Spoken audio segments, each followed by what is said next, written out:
பல்வேறு தலைப்புகளிலே கடவுள் என்ன செய்து கொண்டிருக்கிறார் என்ற கேள்வியை நம்முள் எழுப்பி நமக்கு தெளிவுபடுத்தினார். மரணத்தை வெல்லும் ரகசியம் என்ற தலைப்பிலே நோய்களையும் மரணத்தையும் வெல்லும் பயிற்சியை பற்றியும் நித்திய உடல் பாதுகாப்பு பற்றியும் தெளிவான பல பயிற்சிகளை நமக்கு வழங்கி அதனை செய்து மக்கள் அனைவரும் அந்த பலனை அடைந்துள்ளார்கள் என்பதை ஐயா அவர்களுக்கு தெளிவுபடுத்துகிறோம். பிறகு மருந்து யாருக்கு, உடலுக்கா மனதிற்கா என்ற தலைப்பிலும் நமக்கு ஐயா அவர்கள் தனது மேலான சிந்தனை உரையை வழங்கியுள்ளார்கள். மேலும் ஐயா அவர்கள் வாழும் நம்மாழ்வார் என சொல்லலாம். ஏன்னா விவசாயம் என்பது பல வருடங்களாக பின்னோக்கி சென்று கொண்டிருந்தாலும் பல்வேறு ஐடி துறை உறுப்பினர்கள் அன்பர்களும் இன்று இயற்கை விவசாயத்தை நோக்கி பயணித்து அதன் பலனை மக்களுக்கு கொண்டு செல்கிறார்கள் என்பதிலே ஐயா அவர்களுடைய பங்கு நிறைய இருக்கு. சுழன்றும் ஏற்பின்னது உலகம், அதனால் உழந்தும் உழவே தலை என்னும் வள்ளுவனின் வாக்கிற்கிணங்கவும் உழுதுண்ட வாழ்வாரே வாழ்வர் மற்றெல்லாம் தொழுதுண்டு பின் செல்வர் என்னும் கருத்திற்கேற்ப, அதாவது உழுதுண்டு வாழ்பவரே உரிமையோடு வாழக்கூடிய தகுதி படைத்தவர், மற்றவர்கள் எல்லாம் அவரை பின்தொடர்ந்து செல்லக்கூடியவர்களாக என்ற கருத்து. இந்த அரிசி என்றாலே இன்று காததூரம் ஓடக்கூடிய மக்களாக தான் நாம் வாழ்ந்து கொண்டிருக்கிறோம். ஆனால் நோய் வராமல் பாதுகாக்கவே மருந்தாகவே அரிசி பயிரிடப்பட்டது. பாரம்பரிய ரக அரிசிகள் நமக்கு நம்முடைய முன்னோர்களால் பயிரிடப்பட்டு வழங்கப்பட்டு வந்தது. ஆனால் காலம் கடந்து நமக்கு அந்த அரிசி என்றாலே இப்பொழுது தேவையற்ற ஒரு பொருளாக சமுதாய மக்களிடையே ஒரு தவறான புரிதலை உண்டாக்கிவிட்டது. அதனை மாற்றவே ஐயா அவர்கள் தமிழர் வேளாண்மையை முன்னிறுத்தி வருகிறார்கள்.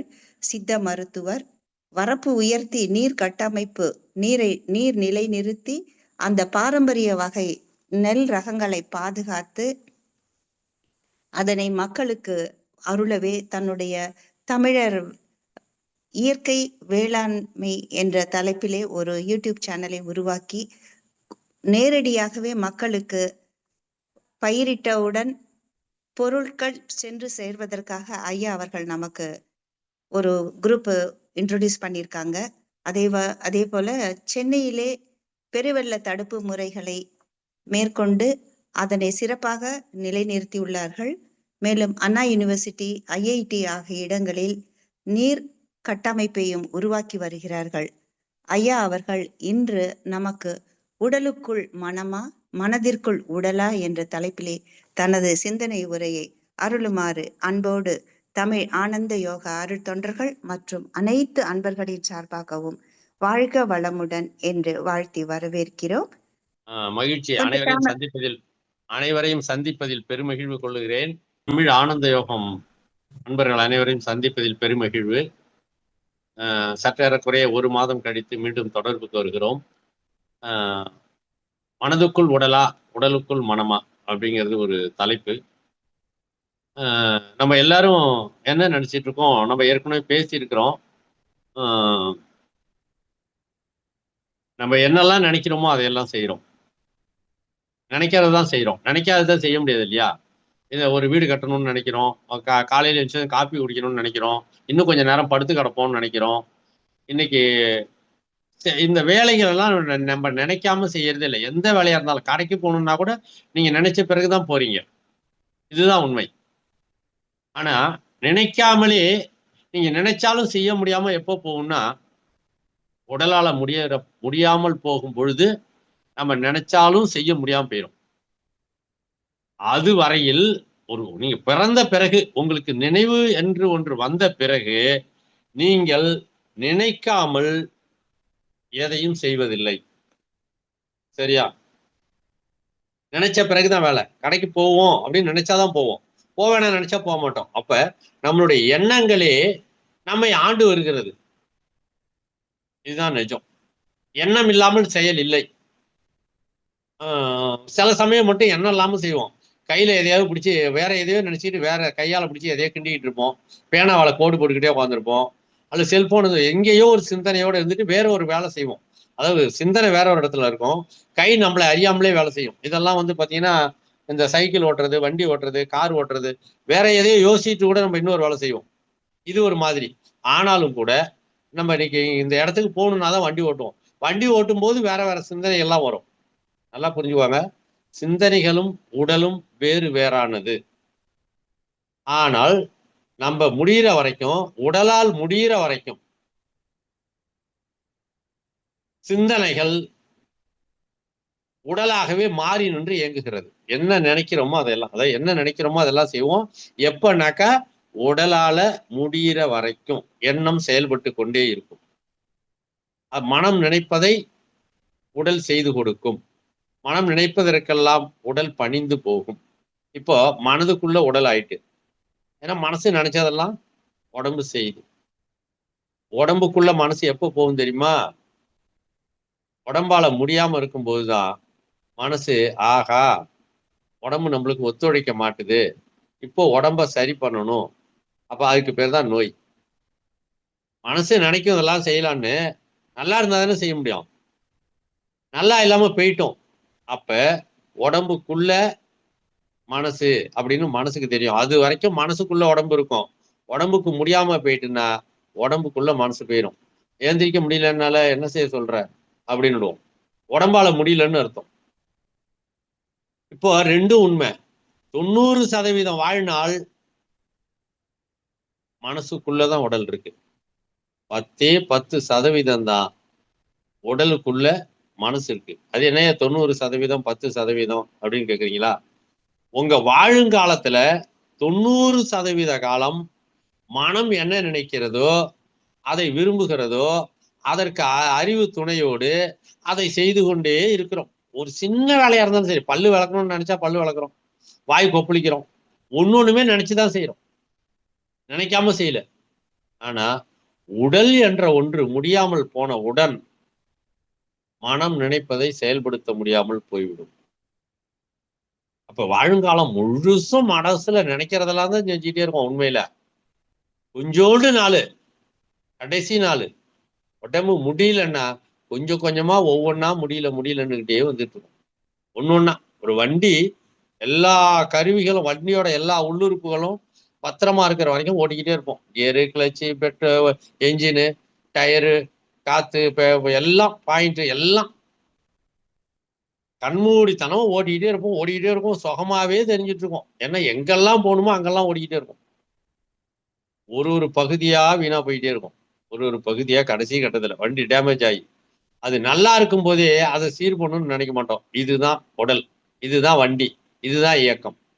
உங்க இயக்கம் மனசுக்குள்ள இருந்து நினைச்சதெல்லாம் செஞ்சுக்கிட்டே இருந்தது. இதுதான் உயிர், எண்ணம், மனம் எல்லாம் இதுதான். இது எல்லாத்தையும் சேர்த்து வேற வேற பேர் வைக்கலாம். ஆனா எல்லாமே சேர்ந்து எண்ணம். எண்ணம் இயங்குகிறது, எண்ணம் இயக்குகிறது. உடலை கூட இயக்குற அளவுக்கு பவர்ஃபுல்லா ஆயிடும் அது எண்ணம். ஆனா உடலால முடியலன்னு சொன்னா எண்ணம் படுத்துக்கும். பாத்துக்கோங்க, மனசு படுத்துக்கும், அறிவு படுத்துக்கும். அறிவுக்கு தெரியும் எழுந்துச்சு போனா படுத்த படுக்கையா கிடக்குறோம், எழுந்திரிச்சு போனா நம்ம வேலையை செஞ்சிடலாம், வண்டி ஓட்டலாம், நண்பர்களை பார்க்கலாம், எது வேணாலும் நினைச்சுக்கோங்க.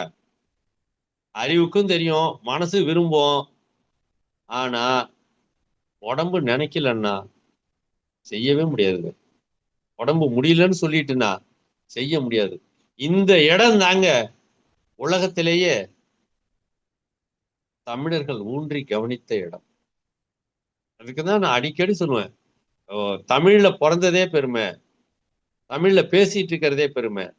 அப்பதான் யோசிக்கிறாங்க, உடலா மனமா, மனதுக்குள் உடலா, உடலுக்குள் மனமா. கடைசியில கண்டுபிடிச்சிடுறாங்க.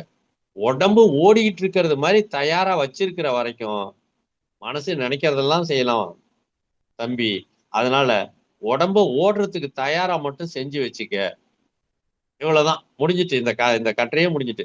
அதாவது உங்க உடம்பால எப்பவுமே முடியுதுங்கிற இடம் இருக்கிற மாதிரி உடம்ப வச்சுக்கிட்டீங்கன்னா நினைச்சதெல்லாம் செஞ்சுட்டே இருக்கலாம். திரும்பியும் காரு ரிப்பேரே இல்லாம அப்பப்ப சரி பண்ணிட்டே இருந்தீங்கன்னு வச்சுக்கோங்க, கார் ஓடிட்டே இருக்க போது தானே,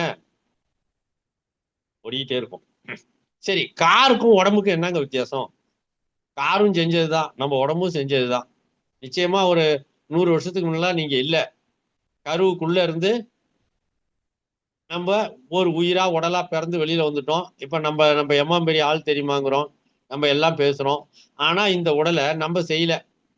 அப்பா அம்மா பெத்தாங்க அப்படின்னு சொல்லுவீங்க. இல்ல, அப்பா அம்மா உடம்புலையும் நாய்க்குட்டியோ பூனைக்குட்டியோ இல்ல பாருங்க, கரெக்டா மனுஷனாதான் பிறந்திருக்கும். யார் இவ்வளவு ஒழுக்கமா ஒழுங்கா படைப்பிக்கிறா? இது தற்செயலா, இயற்கையா? இவ்வளவு ஒழுங்கா ஒரு மெஷினை செய்ய முடியுமா? ஒரு மோட்டார் சைக்கிளை கண்டுபிடிக்கிற மாதிரி ஒரு மெஷினை கண்டுபிடினா மனுஷன்தான். ஏரோப்ளேனை கண்டுபிடிக்கிற மாதிரி ஒரு மெஷினை கண்டுபிடினா மனுஷன்தான். செல்போனை கண்டுபிடிக்கிற மாதிரி ஒரு மெஷினை கண்டுபிடினா மனுஷன்தான். இந்த மனுஷனே கண்டுபிடிக்கப்பட்டிருக்கான் பாருங்க. வேடிக்கையா இருக்கா இல்லையா? இந்த மனுஷனுக்கு என்ன பிரச்சனைன்னு கேட்டீங்கன்னா, ஏரோப்ளேன் ரிப்பேரா போனாலும், இவன் கண்டுபிடிச்ச ஏரோப்ளேன் ரிப்பேரா போனாலும் ஏரோப்ளேனை அவனால சரி பண்ண முடியும். மோட்டார் சைக்கிளை சரி பண்ண முடியும். செல்போனை சரி பண்ண முடியும். வேணும்னா புதுசா இன்னும் புதிய புதிய கருவிகளை உண்டாக்கி கூட முடியும். இவ்வளவு திறமையா இருக்கிறவன் தன்னை அழியாம பாத்துக்கணும்ல.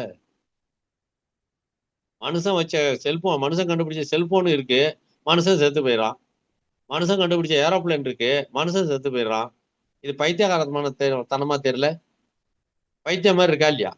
இது ஏன் கண்டுபிடிக்கணும்? ஆளவே முடியாம கண்டுபிடிச்சு வச்சுட்டு போறதுல என்ன இருக்கு? இந்த மாதிரி யோசித்தவர்கள் தமிழர்கள். உடம்பு அழியாம பாத்துக்கிற வேலையை கண்டுபிடி அப்படின்னாங்க. அது ரொம்ப ரொம்ப சிம்பிளா வச்சாங்கங்க. ரொம்ப எளிமையானது. உடம்ப ரிப்பேர் பண்றது இருக்கு பாருங்க, அவ்வளவு எளிமையானது. மறுபடியும் புரிஞ்சுக்கலாம். வாழுங்காலத்துல 90% காலம் மனசுக்குள்ளதான் உடம்பு இருக்கு. மனசு நினைக்கிறதெல்லாம் உடம்பு செஞ்சுக்கிட்டே இருக்கு. ஆனா அந்த மனசோட கட்டுப்பாட்டை கடந்து உடம்பு முடியலன்னு படுத்துக்கிட்டுனா மனசால எதுவும் செய்ய முடியாம போயிடுது. அப்போ மனசு நினைச்சதெல்லாம் செய்யணும்னு சொன்னாலே உடம்ப கரெக்டா வச்சுக்கிறதுக்கு மனசு கத்து வச்சுக்கணும். அப்பதான் நினைச்சதெல்லாம் செய்ய முடியும். சரியா? ஆமா ஆமா. 50 லட்சத்தை பணத்தை கொட்டினாலும் உடம்பு முடியலன்னுட்டுனா உடம்ப சரி பண்ண முடியாது. சரி பண்ண முடியாத இடத்துக்கு உடம்பு போயிட்டுன்னு வச்சுக்கோங்க, முடியாது. ஒரு வண்டியை நம்ம விதவிதமா சரி பண்றோம் இல்லையா? எப்படிப்பட்ட வண்டியா இருந்தாலும் பகுதி பொருளெல்லாம் பிரிச்சு வாங்கி போறோம். என்ன செய்யறோம்? ஒரு டயர் வீணா போடுது, கார்லயோ மோட்டார் சைக்கிள்லயோ, டயரை வாங்கி போட்டுக்கிறோம். வேற என்ஜின் இருந்ததுன்னா என்ஜினை மாத்திடலாம். என்ஜின் தான் முக்கியம். என்ஜின்ல ஏதாவது பிரச்சனை இருந்தா சரி பண்ணலாம். இல்ல என்ஜினே மாத்திரம்னா வண்டியை வச்சுட்டு இன்னொரு என்ஜினை வாங்கி வச்சுக்கலாம். ஒரு வீல் வீணா போச்சுன்னா இன்னொரு வீல் வாங்கி வச்சுக்கலாம். கார்பரேட்டர், ஒரு நிறைய பாகங்கள். வண்டி வீணா போச்சுன்னா பாகங்களை எல்லாம் கூட மாத்திப்பலாம்னு வைங்களேன். அதே மாதிரி இப்ப மனுஷனையும் மாத்த முடியும்னு கண்டுபிடிச்சிட்டாங்க. இதயத்தை வாங்கி வச்சுக்கலாம், கிட்னியை வாங்கி வச்சுக்கலாம், நுரையீரலை வாங்கி வச்சுக்கலாம், கல்லீரலை வாங்கி வச்சுக்கலாம், கண்ணை வாங்கி வச்சுக்கலாம், ரத்தத்தையே மாத்தி வச்சுக்கலாம், விதமா செஞ்சுக்கலாம்னு கண்டுபிடிச்சிட்டாங்க. இது தேவையா? நம்ம உறுப்பையே நம்ம மாத்தாம வச்சுக்க முடியுமா முடியாதா? நம்ம உடம்பையே கெட்டு போகாம வச்சுக்க முடியுமா முடியாதா அப்படின்னு உலகத்திலேயே யோசிச்சவங்க தமிழர்கள் மட்டும்தான். ஒரு சின்னதா ஒரு உதாரணம் சொல்றேன். ஒரு மோட்டார் சைக்கிள்ல டயர் லேசா கிழிஞ்சு போச்சுன்னு வச்சுக்கோங்களேன். அதை நீங்க பஞ்சர் ஒட்டாம, அந்த டயர் கிழிசலை மூடாம, அந்த பஞ்சரா போன டயரை ஒட்டாம நீங்க ஓட்டவே முடியாது. ஒரு சின்ன ஓட்டை, ஒரு முள்ளு குத்திடுதுன்னு வச்சுக்கோங்க மோட்டார் சைக்கிள்ல, கார்ல, அதை நீங்க ஒட்டிதான் ஆகணும். இல்லாட்டா காத்து இறங்கிடும். சைக்கிள்ல அப்படி கூட வச்சுக்கோங்க. அப்படியே இல்லை, ஒரு சின்ன ஒரு பாயிண்ட் போயிட்டுன்னு வச்சுக்கோங்க, அதை நீங்க மாத்தி தான் ஆகணும். மாத்தாம ஓட்ட முடியாது. ஆனா உடம்புல மட்டும் மாத்தவே வேணாங்க. எவ்வளவு பெரிய ஆச்சரியம். ஒரு சின்ன கிழிசல் வருதுன்னு வச்சுக்கோங்களேன், ஒரு பிளேடால சின்னதா கிழிச்சிக்கிறீங்க, உடனே நீங்க உட்காந்து அந்த கிழிச்சதை பஞ்சர் விட்டுறீங்களா? நீங்க தையல் போடுறீங்களா? பெருசா போனா தையல் போடுறோங்கிறது அடுத்த கட்டம். சாதாரணமா ஒரு சின்ன பிரச்சனை தையல் போடுறதே இல்லை, அந்த புண்ணு தானா சேர்ந்துக்கும். நீங்க பார்த்திருப்பீங்க, அந்த இடத்துல கருப்பா தையல் போட்டது மாதிரி ஒரு கோடா ஒண்ணு சேர்ந்து ஒரு கோடு மாதிரி கருப்பா தையல் மாதிரி ஒண்ணு விழும். கொஞ்சம் நாள் கழிச்சு அந்த கருப்பா இருக்கிற தோல் பிரிஞ்சு கீழே விழுந்துரும், காஞ்சி போய் திருப்பி தோல் ஒட்டிக்கும். கொஞ்ச நாள் கழிச்சு எந்த இடத்துல உங்களுக்கு முள்ளு குத்துச்சுன்னு தெரியாது, லேசா கிழிசல் வந்ததுன்னு தெரியாது. ஏங்க உடம்பே தையலே போடுதுங்க, உடம்பே ஜாயின் பண்ணிடுது. தையல் போட்ட பொருளும் தையல் போட பயன்படுத்தின பொருளுமே உடம்பு தான். அதையே அது வேணான்னு கழட்டி தூக்கி எறிஞ்சிட்டு பாருங்க. எவ்வளவு பெரிய ஆச்சரியம் பார்த்தீங்களா? இந்த உடம்ப தனக்குத்தானே புதுப்பித்து கொள்ளக்கூடிய வகையில் ஒரு கிட்னி சரி, கிட்னியில கல்லு வந்துட்டுனா நீங்க கிட்னியை பிடுங்கி தூக்கி எறிய வேணாம், கிட்னியை சரி பண்ணிக்கலாம். இதயத்துல பிரச்சனை வந்தா இதயத்தை சரி பண்ணியே போடலாம். நிறைய பிரச்சனைகளை சரி பண்ணிட்டு தான் இருக்கும். முடியாதுங்கிற இடத்துலதான் மருத்துவம் வந்து உறுப்புகளை மாத்துது. ஆனா தமிழ்ல உறுப்புகளையே மாத்த வேணாம், உடம்ப சரி பண்ணிடு. இப்படி உடம்ப சரி பண்ணிட்டீங்கன்னா மனசு நினைச்சதெல்லாம் உடம்பு செஞ்சுக்கிட்டே இருக்கும் அப்படின்னு தமிழ்ல மட்டும்தான் சொல்லி கொடுத்தாங்க. காயமே கோயில், உடம்பார் அடியன் உயிரார் அழிவர். நான் அப்பல இருந்து அடிக்கடி சொல்லிட்டே இருக்கேன். நான் மட்டும்தான் நம்ம குழுவிலேயே உடம்ப கதாநாயகனா வச்சு பேசிட்டு இருக்கான்னு நினைக்கிறேன். எல்லா பெரியவர்களுடைய கருத்துக்களையும் கேட்கிற வாய்ப்பு எனக்கு இல்லை. அது நான் துரதிருஷ்டசாலி தான். ஏன்னா என்னுடைய பணி சுமைகள் அப்படி இருக்கு.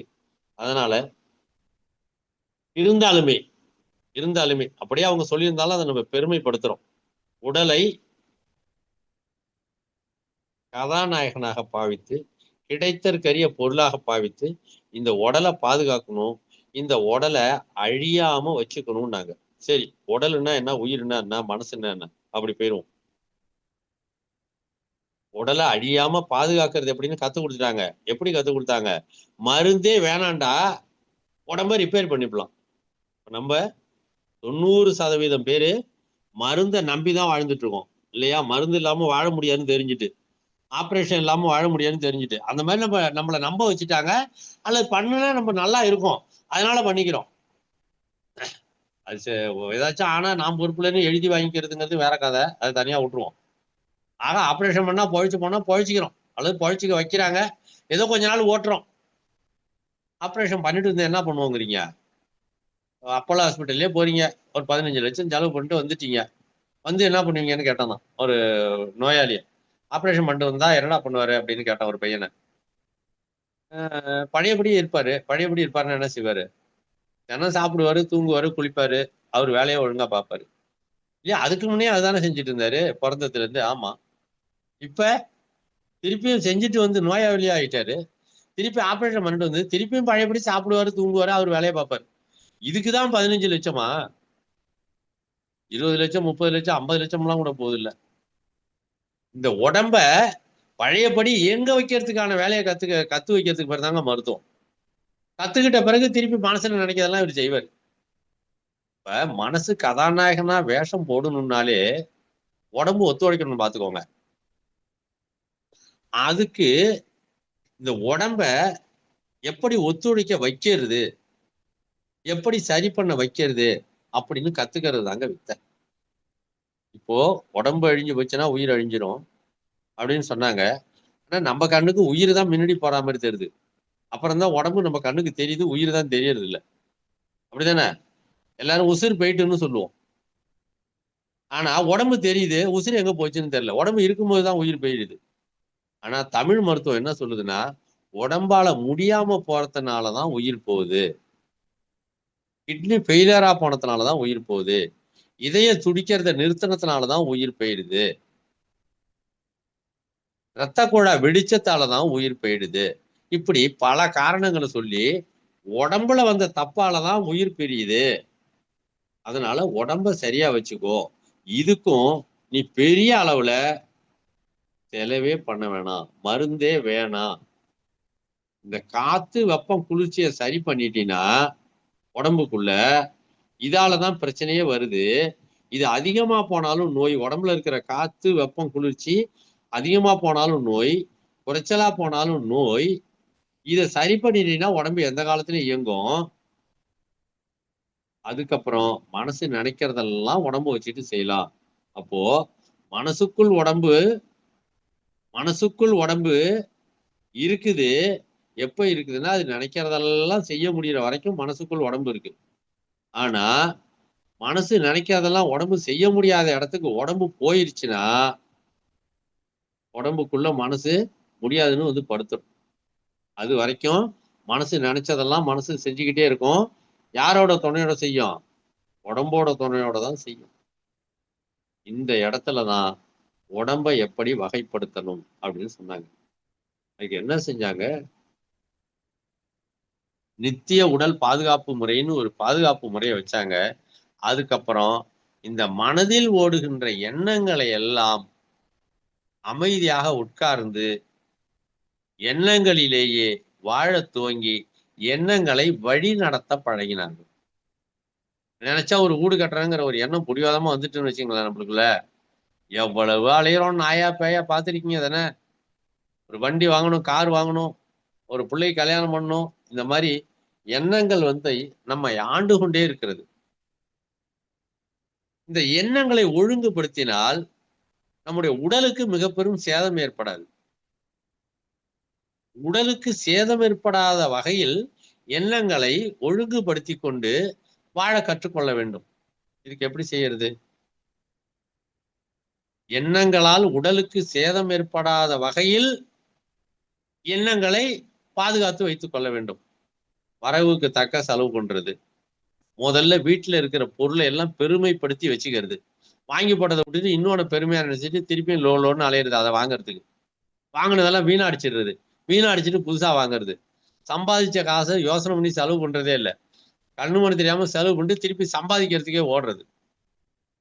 அல்லது சம்பாதிச்ச பணத்துக்குள்ளேயே மிச்சமும் வச்சுக்கிட்டு செலவு பண்றது மாதிரி செலவு பண்ண கத்துக்கிறதே இல்லை.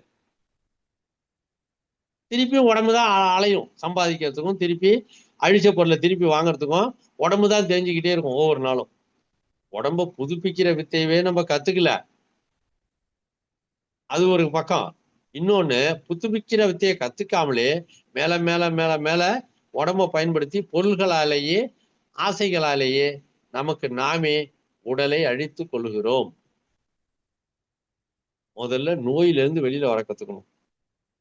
அதுக்கப்புறம் உடம்ப அழியாமலேயே வச்சுக்கிறது எப்படி அப்படிங்கறது அடுத்ததா கத்துக்கணும். சரிங்களா? இந்த அடிப்படை புரியணும்.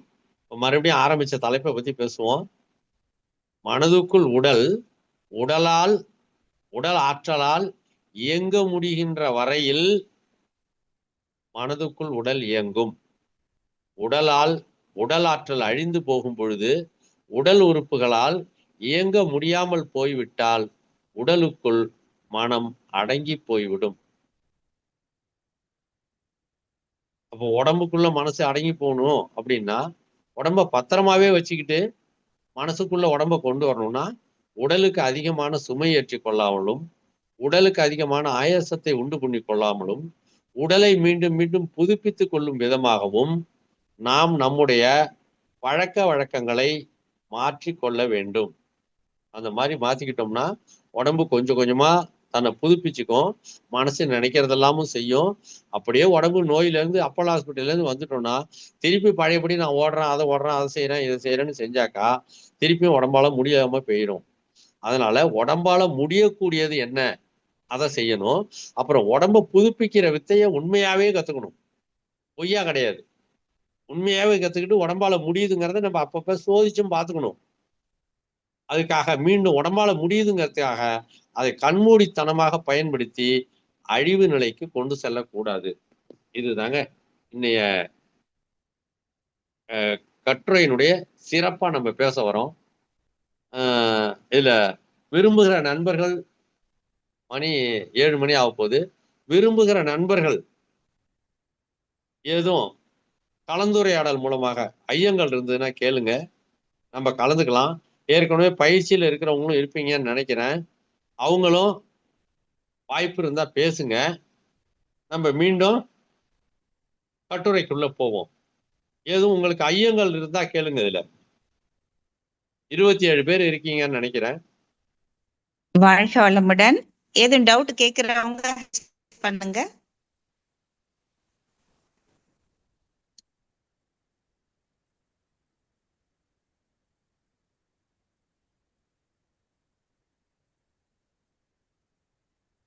ஏன்பா நம்மளுடைய பொருள் அதான் சொன்னாங்க ஐயா, கிடைத்தற்கரிய பொருள். நம்முடைய கதாநாயகனை பத்தியே நீங்க உங்களுக்கு டவுட் வரலைன்னா அப்புறம் என்னதான்பா கேட்க போறீங்க?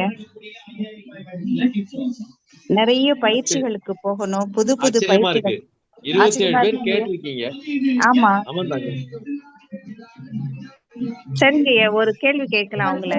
எல்லாரும் உடலுக்கான பயிற்சி செய்யறீங்களா? ஏன்னா மகரிஷி நமக்கு கொடுத்துட்டு போயிருக்காங்க. நாங்க செய்யறோம்னு சும்மா பாவலா தான் காட்டுறாங்க எல்லாருமே.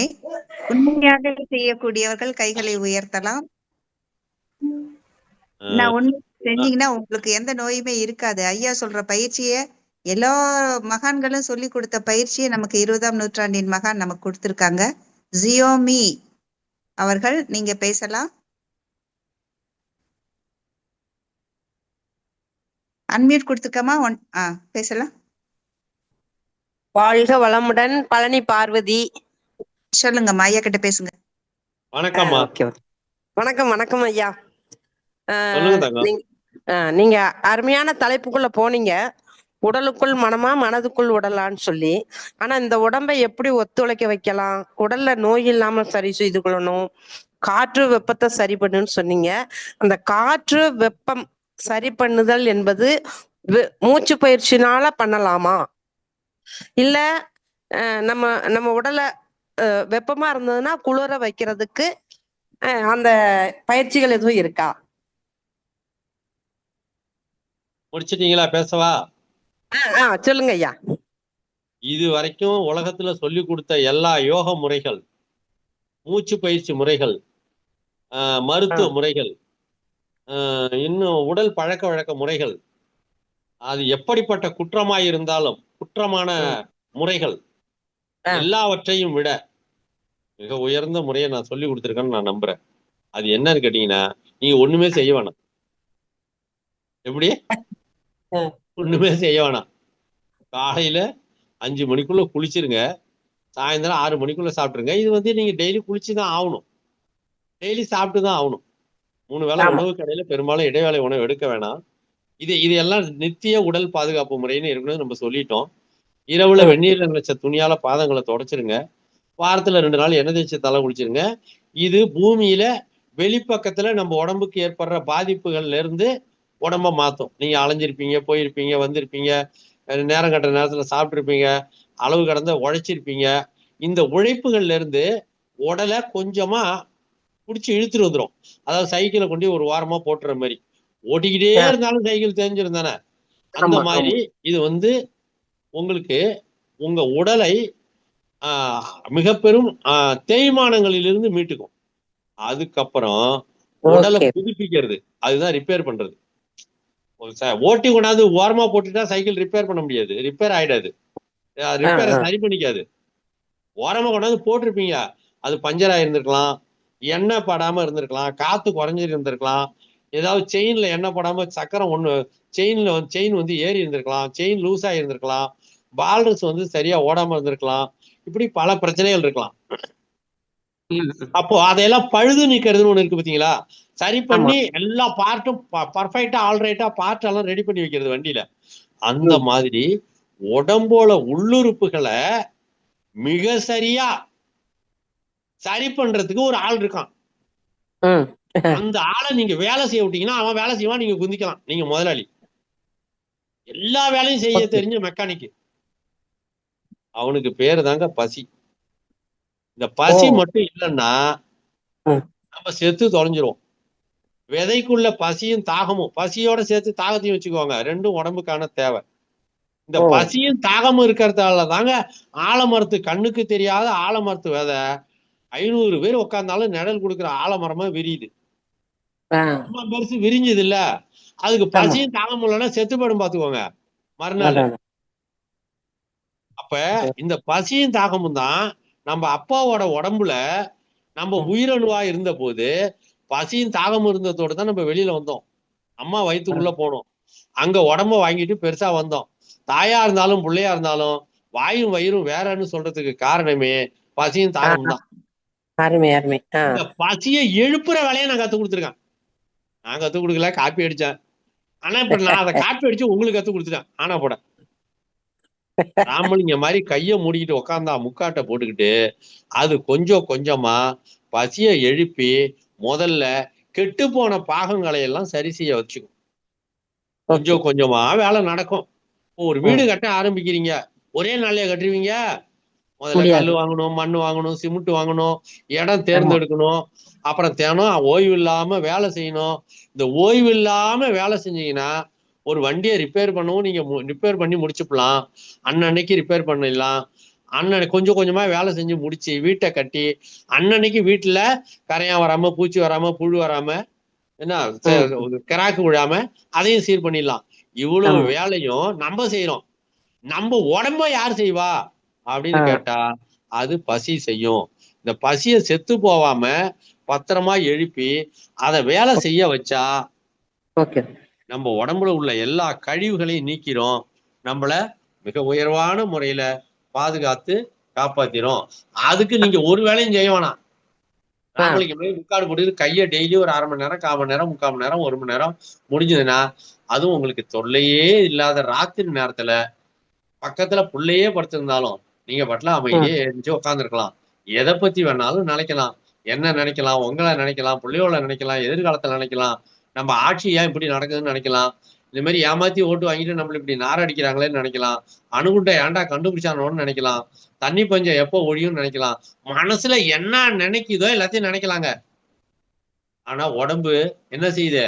தன்னை சரி பண்ணிக்கிட்டே இருக்கு. அந்த மாதிரி உட்கார்ந்தாதான் ஆசைப்பட்டதெல்லாம் வாங்கி கொடுப்பாரு அப்பாரு, அம்மா வாங்கி கொடுப்பாங்க. ஆனா அம்மா என்ன செய்வாங்க? தான் உடம்பையும் காப்பாத்தணும், உள்ள ஆசைப்பட்டதெல்லாம் செய்யணும்னு அம்மா தன்னைத்தானே சரி பண்ணிக்கிற மாதிரி உடம்பு தன்னைத்தானே சரி பண்ணிக்கிற ஒரு வேலைதான் பசியை எழுப்புற வேலை. நம்ம காலங்காலமா இதான் சொல்லிட்டு இருக்கோம். உடலை பாதுகாக்கணும். அதே போல எண்ணங்களை ஒருமுகப்படுத்த தெரிஞ்சுக்கிட்டோம் நாம. அதாவதுனா அத எண்ணங்களை ஒழுங்குபடுத்துதல் இப்ப சொன்னீங்க, அது எப்படின்னு மட்டும் ஒரு விளக்கம் கொடுத்துருங்க ஐயா. எண்ணத்தை ஒருமுகப்படுத்த தெரியுது, ஒருமுகப்படுத்துதல், ஒழுங்குபடுத்துதல், இது எல்லாத்துக்கும் என்ன செய்யணும்னீங்கன்னா, இந்த முதல்ல அந்த கட்டி போட்டிருப்பாங்க நாய வீட்டுல கட்டி வளர்ப்பாங்க, அவுத்து விட்டதும் புட்டிங்கிட்டு ஓடும் பாத்துறீங்கல்ல. இந்த வாக்கிங் எல்லாம் எடுத்துட்டு போகும்போது பாத்தீங்கன்னா அது கண்மூடித்தனமா இழுக்கும். நாயெல்லாம் இழுக்கும். கிராமங்கள்ல மட்டும் நாயை கட்டியே போட மாட்டாங்க, கட்டி போட்டு வளர்க்கவே மாட்டாங்க தெருநாய்கள்லாம். அது சுதந்திரமா ஓடும். சுதந்திரமா ஓடும். இப்படியே கிளம்பி மெட்ராஸை தாண்டி, கோயம்புத்தூரை தாண்டி இப்படியே கிளம்பி எங்கேயாச்சும் ஹைதராபாத்தை பார்க்க போக வேண்டியதுன்னு ஓடாது. இது கொஞ்ச தூரம் ஓடி போய் திருப்பி அந்த இடத்துல வந்து படுத்துக்கோ. எங்க வீட்டுல உள்ளது அப்படிதான் இருக்கு. இல்ல, உங்க மனசு இதை விட மோசம். இது சும்மா நினைக்கும், அதை செஞ்சா தேவலாம், இதை செஞ்சா தேவலாம், அதை பண்ணிடலாம், இதை பண்ணிடலாம்னு நினைக்கும்.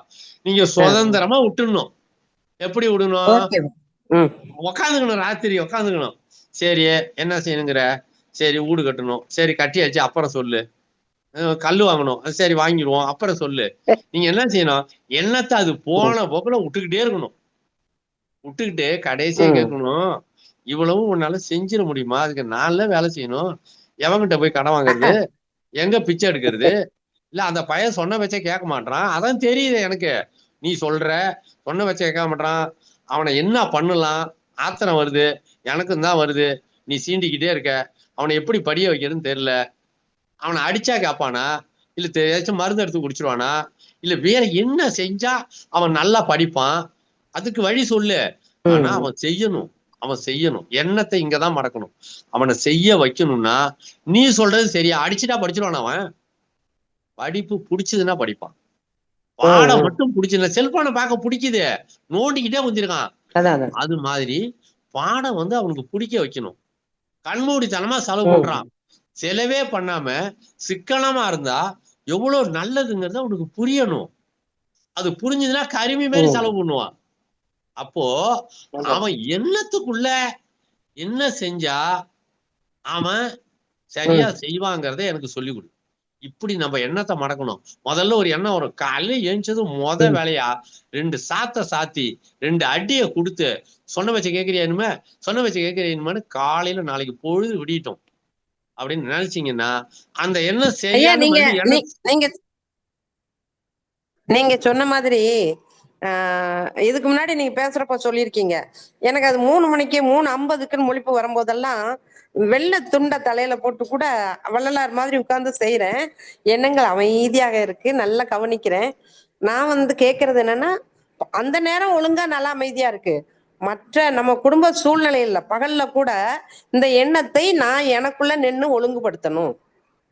எப்படி இதே ஒழுங்கு? மாதிரி நாளாக நாளாக உள்ளுறுப்புகள் எல்லாம் சரியான பிறகு எண்ணங்கள் தானா அடங்கிரும். அவருக்கு அது தெரிஞ்சிடும் உங்களுக்கே. இது சும்மா உள்ளோன்னு இப்படிதான் அதை செஞ்சு இதை செஞ்சு பிள்ளாங்கோ, அதை வாங்கு இதை வாங்குங்க, வாங்கி அந்த சட்டையை தூக்கி எரிஞ்சிட்டு போகுது பாரு. எங்காச்சும் ஒரு நாளைக்கு மடிச்சு ஒழுங்கா வைக்குதா? நீங்க வேலைகளை ஒழுங்குபடுத்தீங்கன்னா எண்ணங்கள் அடங்கிரும். நான் சொல்லியிருக்கேன் ஏற்கனவே. ஒரு ஒரு தொடப்பத்தை எடுத்தா அந்த இடத்துலதான் வைக்கணும்னு நினைச்சீங்கன்னா நீங்க அவசர அவசரமா வேற ஒரு வேலையே செய்ய முடியாது. ஏன்னா முதல்ல தொடப்பத்தை அந்த இடத்துல வச்சுவிட்டுதான் நீங்க அடுத்த வேலைக்கு போக முடியும். சட்டையை மடிச்சு வச்சுவிட்டுதான் அடுத்த வேலைக்கு போக முடியும். அப்ப வேலைகள்ல நீங்க உடம்ப மனசை பதிய வச்சீங்கன்னா எண்ணங்கள் தானா அடங்கிரும். ஒரு பொருளை இப்படிதான் கையாளணும்னு பொருளை கையாள கத்துக்கிட்டீங்கன்னா எண்ணங்கள் அடங்கிவிடும். இந்த இவ்வளவுதான் நம்மளால செய்ய முடியும்னு எனக்கு தெரிஞ்சிடும். சில வேலைகள்ல எண்ணங்களை விட்டு பாத்தீங்கன்னாலே எண்ணங்கள் அடங்கிரும் தானா. சில வேலையை செய்ய முடியாம போய் எண்ணம் சொன்னது மாதிரி ஆசைப்பட்டு சில வேலையை செய்வோம். கொஞ்ச நாள் கழிச்சு செய்ய முடியாம போடும். அப்ப எண்ணத்தை போய் நம்ம உதைக்க முடியாது. லூசுத்தனமா அப்ப ஆரம்பிச்சியா இப்ப எங்கேயாச்சும் முடிக்க முடியாது அந்த வேலைய. இப்ப பாதியில நிக்குது பாரு அந்த வேலை. அப்போ போய் எண்ணத்தை அடிக்க முடியாது நம்ம. அதனால எண்ணத்தை ஒரு தடவைக்கு 4 தடவை இப்ப இருக்கிற வேலையெல்லாம் வச்சுக்கிட்டு புதுசா ஒரு வேலையை தொடங்குற, அந்த வேலையை செய்ய முடியுமா? புதுசா இந்த எண்ணங்களை எழுப்புறிய, இத கடைசி வரைக்கும் கடைபிடிக்க முடியுமா? ஹலோ ஹலோ கேக்குதுங்க ஐயா. நல்லது நல்லது. கேக்குது, நல்லா அருமையா சொன்னீங்க. புரியுதுங்க ஐயா, ரொம்ப அருமையா சொன்னீங்க. திருப்பி கேட்கணும் நீங்க. நீ எழுந்திரிச்சுக்கிட்டு நீ பாட்டுக்கு சொல்லிக்கிட்டுக்கிட்டே இருக்கிய. அவன் மேல கோல் சொல்ற, இவன் மேல கோல் சொல்ற, அதை வாங்கணுங்கிற, இதை கட்டணுங்கிற, அதை பெரட்டணுங்கிற, நாளைக்கு இதெல்லாம் முடிச்சு பண்ணுங்கிற. என்னால முடியணும்ல என் உடம்பால முடியறதுக்கு சொல்லி கொடுக்க உனக்கு யோக்கியதை இல்ல. நீ முதல்ல வேலையை உடனே என் மேல திணிச்சுக்கிட்டே உட்காந்துருக்க. எண்ணங்களை திருப்பி எண்ணங்களோடு உறவாட கற்றுக்கொள்ளுங்கள். எண்ணங்கள் அடங்கும். போதுமா? ஓகேங்க ஐயா. இந்த ரெண்டும் தான் நான் உங்கள்ட்ட கேட்கணும்னு நினைச்சேன், கிடைச்சிருச்சுங்க ஐயா. கேட்டுட்டீங்க, நான் சொல்லிட்டேன். ஜெயிச்சிட்டீங்களான்னு தெரியல. எப்ப இல்ல நான் இன்னைக்கு நீங்க சொன்ன மாதிரி காலையில எந்திரிச்சு இதை மறுபடியும் அசை போடுவேன். என் எண்ணங்கள்கிட்ட விடுவேன். நித்தியமா உடல் பாதுகாப்புக்கும் எண்ணங்களை ஒழுங்குபடுத்துறதுக்கும் நீங்க சொன்னதை மறுபடியும் அசை போடும் போது காலையில அந்த 4 மணி 5 மணிக்கு எனக்கு அது அந்த உணர்வுகள் வரும். நான் அதை தெளிவா கவனிக்கிறேங்க ஐயா. கவனிச்சு அதை அது நீ சொல்ற, நீ வந்துட்ட, நீ அதை செய்யணுங்கிற உண்மையிலேயே இப்ப இருக்கிற வேலையை அந்த வேலையை செஞ்சு முடிக்க முடியுமான்னு சொல்லு. சும்மா வச்சும் ஆசைப்படுறேன்னு சொல்லக்கூடாது. ஆசைப்படு, செய்ய முடியுமான்னு சொல்லு. அப்புறம் தான் நான் இறங்குவேன் வேலையில. அப்படின்னீங்கன்னா எண்ணம் அடங்கிரும். எண்ணத்தை அடக்க கத்துக்க. இவங்க சொல்லி கொடுக்கறதெல்லாம் எண்ணத்தின் வழியா எங்க போலாம்னா கற்பனையில போலாம்.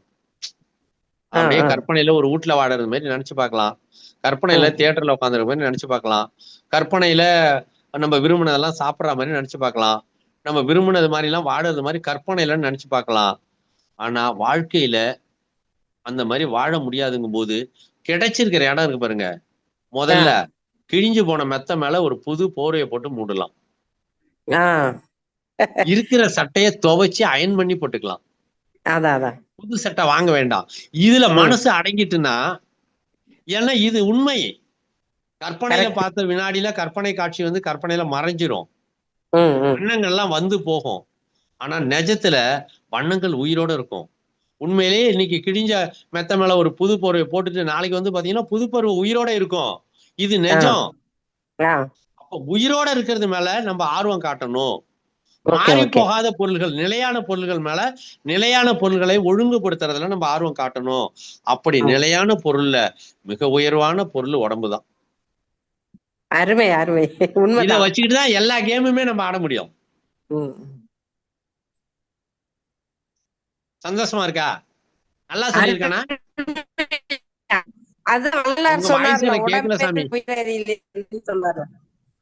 உங்க வாய்ஸ் எனக்கு சரியா கேட்கல. நல்லா இருந்துச்சு அம்மா ஐயா. உங்க இப்ப வாய்ஸ் கேக்குது. பிரேக் ஆகுது.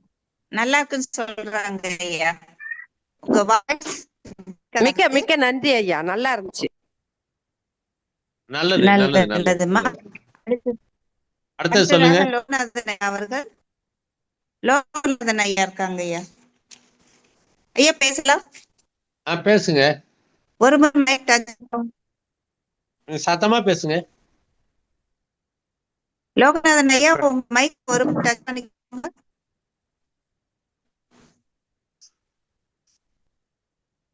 பேசுங்க. இப்ப நான் பேசுறது கேக்குதா? ஐயா வணக்கம். நீங்க பேசுறது ஐயா வணக்கம். சொல்லுங்க. ஐயா நான் கோவையில இருந்து லோகநாதன். வணக்கம் ஐயா. சமீபத்தில் நம்ம சந்திச்சோம். சொல்லுங்க. 18 வருஷத்துக்கு மேலாச்சு. நான் வந்து ஒரு விபத்துல வந்து பாத்தீங்கன்னா எனக்கு வந்து தண்டுவடத்துல காயம் அடைஞ்சு நான் வந்து சர்க்கரை நாட்களில் தான் இருக்கிறேங்க ஐயா. சொல்லுங்க. இப்ப வந்து பாத்தீங்கன்னா நம்ம சரி உடல் வந்து கேட்டு போனா நம்ம சரி பண்ணிக்க முடியும்னு நம்ம சொல்றீங்க. இப்ப வந்து நம்ம ஒரு விபத்துனால இந்த மாதிரி எனக்கு இந்த மாதிரி ஆயிருக்கு. இப்ப இதையும் நம்ம சரி பண்ணி கொண்டு வர முடியுமா?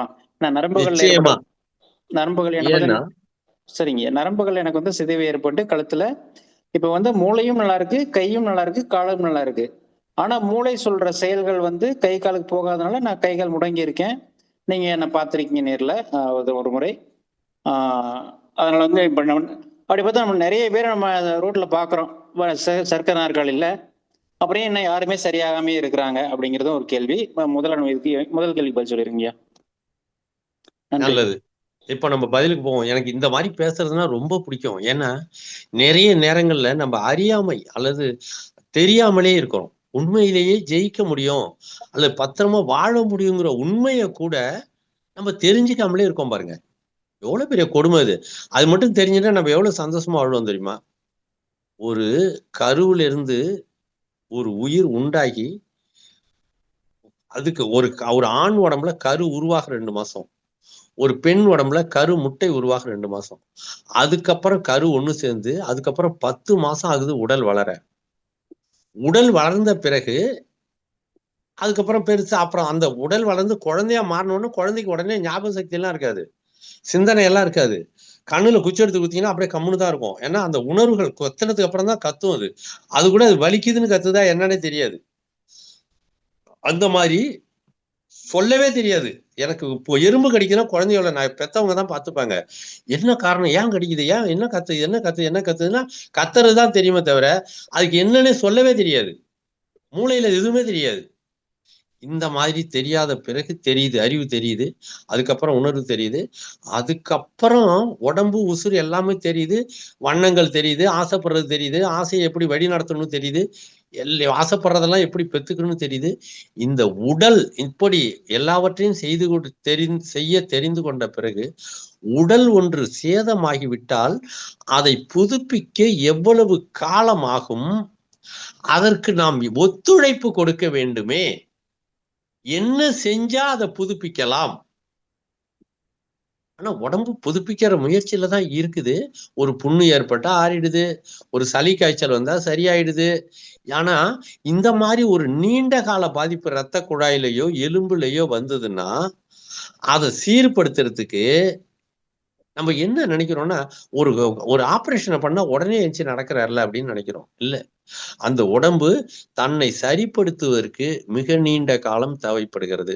கனவுல வந்து நீங்க ஒரு கட்லு மெத்தையை பாத்தீங்கன்னா அந்த கட்லு மெத்தை அற்புதமா வரும், கனவுல வரும், அந்த வினாடியிலே போயிடும். அது உருவாக வந்த காலமும் மறைஞ்ச காலமும் ரொம்ப கொஞ்சம். ஆனா நீங்க மெனக்கெட்டு ஒரு கட்டில செஞ்சீங்கன்னா நீங்க ஊர் பயணம் போயிட்டு வந்தா கூட கட்டில் இருக்கும். காரணம், அவ்வளவு நாள் நீண்ட நாள் உழைத்து நீங்கள் உருவாக்கி இருக்கின்ற ஒன்று நீண்ட நாள் வரைக்கும் உங்களுக்காகவே காத்து கொண்டு இருக்கிறது. இதுதான் நிஜம். கற்பனை என்பதும் நிஜம்தான், அது காட்சிகள்ல வரும். கற்பனையில தான் செல்போன் வந்தது, கற்பனையில தான் அணுகுண்டு வந்தது, கற்பனையில தான் நம்ம வீட்டை கூட பார்த்தோம். ஆனா அதுக்கு எவ்வளவு காலம் உழைச்சி உருவாக்கி இருக்கோம்னு பாருங்களேன். அந்த மாதிரி நம்முடைய உடலை சீர் செய்வதற்கான முயற்சினா வெறும் முயற்சி இல்ல, அங்க உண்மையிலே வேலை நடக்கணும். அந்த வீடு கட்டணும்னா உண்மையிலேயே முயற்சி செய்றீங்க, அங்க ஃபார்வர்ட் ஆகுது வேலை. கல் வாங்குறீங்க, மண் வாங்குறீங்க, சிமெண்ட் வாங்குறீங்க, குழி தோண்டுறீங்க, கொத்தனார் வராங்க. அந்த மாதிரி இந்த மாதிரி சாலையில பாக்குற நோயாளிகளா இருக்கட்டும், நீங்களா இருக்கட்டும், யாரா வேணாலும் இருக்கட்டுங்க, அந்த வேலையில நம்ம இறங்கிட்டோமா, அந்த வேலை நடந்துகிட்டு இருக்கா இல்லையா, அந்த முயற்சி சரியான முயற்சியா, தொடர்ந்து அந்த முயற்சியை கைவிடாம செய்யறோமா? அதனாலதான் சொன்னான், முயற்சி திருவினையாக்கும், முயற்சி உடையார் இகழ்ச்சி அடையார். அவனுக்கு தெரியும் கொஞ்ச தூரம் போனது நம்ம சரியான ஊர்ல வழியாதான் போறோம். நிறைய நேரங்கள்ல தவறான வழிகாட்டுதலையே நம்பி நாம் பயணம் மேற்கொண்டு இருக்கிறோம். நீங்க தேடிய ஊர் சேர்றதே இல்லை. சரியா? தேடிய ஊர் சென்று சேர்வதில்லை. ஏன்? சரியான பாதையை தேர்ந்தெடுக்காததுனால. அதனால நம்ம சரியான பயிற்சி முறையும், இந்த உடலை சரி செய்யற முறையும், செலவே இல்லாம உடம்பு தன்னைத்தானே சரி செய்து கொள்ளுகிற ஒரு முறையையும் முதல்ல நம்ம தெரிஞ்சு வச்சுக்கணும். அப்புறம் அந்த முறையை சரியா செயல்படுத்திக்கிட்டே இருக்கணும். அதுல இடையில சோர்வெல்லாம் வந்துடக்கூடாது. இந்த தொடர் முயற்சி விடுபட்டு போயிடக்கூடாது. இது ஒரு கண்ணி மாதிரி. ஒவ்வொரு வினாடியும் புதுப்பித்தல் நடந்துகிட்டே இருக்கணும். ஒரு கட்டில செய்யறதுக்கு ஒவ்வொரு நாளும் செஞ்சு முடிச்சு, கட்டில் முடிஞ்ச பிறகுதான் கட்டில் முடிஞ்சதா அர்த்தம். முக்காவாசி மரம் தேர்ந்தெடுத்து அது பண்ணி இது பண்ணி எல்லாம் செஞ்சு போட்டு போனீங்களாலும் கட்டிலா இருக்காது. எல்லாம் எடிச்சு வச்சு கட்டில சேர்த்து வைக்கலன்னா கூட கட்டிலா இருக்காது. 99% கிணத்தை தாண்டி இருந்தா கூட நீங்க கிணத்துக்குள்ளதான் கிடப்பீங்க. முழுமையா நீங்க குணமடைகிற வரைக்கும் அந்த மருத்துவமோ அந்த மருந்தோ செயல்பட்டுக்கிட்டே இருக்கணும்.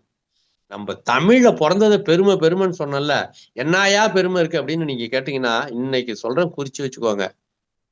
மருந்தையும் மருத்துவத்தையும் ஒன்னாவே வச்சாங்க உலகத்திலேயே. மருந்தன வேண்டாவான்னு சொன்னா பார்த்தீங்களா, அதுக்கு என்ன அர்த்தம் நினைக்கிறீங்க? மருந்து வேணான்னு சொன்னா என்ன அர்த்தம்? அப்ப மருந்துன்னு ஒண்ணு உள்ள போனாதானே வேலை செய்யும். அந்த மருந்து வேற, மருத்துவம் வேற, ரெண்டுமே ஒண்ணுதான்டா, ரெண்டும் வேற வேற கிடையாது. அது இந்த காத்து வெப்பம் குளிர்ச்சியை சமநிலைப்படுத்துற ஒரு வித்தை மருந்தாவும் வேலை செய்யும், மருத்துவமாவும் வேலை செய்யும். நீயே மருத்துவனா இருந்தும் அதை செஞ்சுக்கவும் முடியும். எப்படி? வண்டி பஞ்சரா போனா நீங்க ஒட்டிதான் ஆகணும். வண்டி வேற, நீங்க வேற. வண்டி தானா பஞ்சரை ஒட்டிக்காது. அப்ப பஞ்சரான வண்டிங்கிறது வேற, பஞ்சரானதுங்கிறது ஒரு சம்பவம். மூணாவதா நீங்க தான் போய் அதை ஒட்டணும். அது மாதிரி நம்ம டாக்டர் கிட்ட போறோம். உங்க உடம்புல சின்னதா கிழிசல் விழுந்திருக்கு. கிழிசல்ங்கிறது உங்க உடம்புல விழுந்திருக்கு. இத டாக்டர் வந்துதான் அந்த கிழிசலை ஒட்டுறாரு. அப்ப நோய் கிழிஞ்சது, நோயாளி நீங்க, மருத்துவர் டாக்டர். அவரு மருந்தெல்லாம் போட்டு பண்றாரு. இவ்வளவும் தேவைப்படுது உங்க உடம்புல ஒரு கிழிசல் வந்துட்டுனா. ஆனா தமிழ் மொழி எல்லாம் சொல்லுது, நீதான்டா மருத்துவன், நீதான் மருத்துவன். மருந்து நீங்க உங்ககிட்டயே இருக்கு, நீயே நோயாளி, நீயே சரி பண்ணிடலாம். இதாங்க, மருந்து வேற மருத்துவம் வேற இல்ல, ரெண்டுமே ஒண்ணுதான். அது நோயாளியும் நீங்க தான், டாக்டரும் நீங்க தான். எவ்வளவு இந்த மாதிரி உலகத்துல எந்த மொழியாவது சொல்லியிருக்கா? இதுதாங்க அதுக்கு அர்த்தம். எதுக்கு அர்த்தம்? மிகினும் குறையினும் நோய் செய்யும். அப்ப மூணையும் சமநிலைப்படுத்த நீங்க கத்துக்கிட்டீங்கன்னா நீங்களே டாக்டர் ஆயிட்டீங்க. உங்க நோயை நீங்களே சரி பண்ணிட்டீங்க. நீங்களே மருந்தாவும் மாறி அந்த மருத்துவ முறையை கடைபிடிச்சிட்டீங்க. முடிஞ்சிட்டு. நான் சொல்றது சரியா? அதுதான் அந்த பயிற்சி. ஐயா லோகநாதன் இருக்கீங்களா இல்லையா? ஐயா இருக்கிறாங்க ஐயா. ஆனா இன்னமே முழுமையா புரியல. ஏன்னு கேட்டா நமக்கு நமக்கு நம்ம மனசுல புகுத்தப்பட்டது எல்லாமே பாத்தீங்கன்னா எல்லாமே சரி செய்யப்படும். இல்ல. பட் சொல்லுங்க. ஆனா நரம்புகள் பாத்தீங்க அப்படின்னா ஒரு தலையிலயோ தண்டுவடத்திலயோ அடிபட்டுச்சு அப்படின்னா நரம்புகள் அது எவ்வளவு ரெக்கவர் ஆகுதோ அவ்வளவுதான். அதுக்கு மேல நமக்கு ஒருத்தர் கோமாக்கு போயிட்டாருன்னா அவர் எப்போ ஒரு எந்திரிப்பாருன்னு தெரியாது. அவர் தானா ஓரளவுக்கு ஆனதுதான். சிலர்லாம் பாத்தீங்கன்னா இன்னும் ஸ்ட்ரோக்கு, கோமா, ஸ்பைன் இன்ஜுரி. இல்ல இல்ல இல்ல இல்ல இருங்க இருங்க இருங்க இருங்க. நீங்க ரொம்ப வேகமா இந்த யமஹா வண்டி தரையை தொடாமலே ஓடுமாங்க. அது மாதிரி இந்த கோமாவுல போனவர் தானா வந்தாலும் வருவாருங்கிறீங்களே, அப்போ உடம்பு சரி பண்ணிட்டா வருவாரா, உடம்பு சரி பண்ணிக்காமலே வருவாரா? சரி பண்ணிட்டு தான் வருவாருங்க.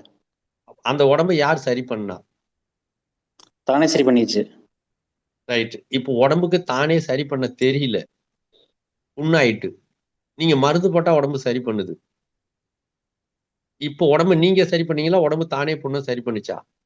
இப்பவும் உடல் தான் சரி பண்ணிருக்கு. நீங்க சரி பண்ணீங்க. உடம்புக்கு தான் புண்ணு ஆத்த தெரியல சுகர் பேஷண்ட்டுக்கு.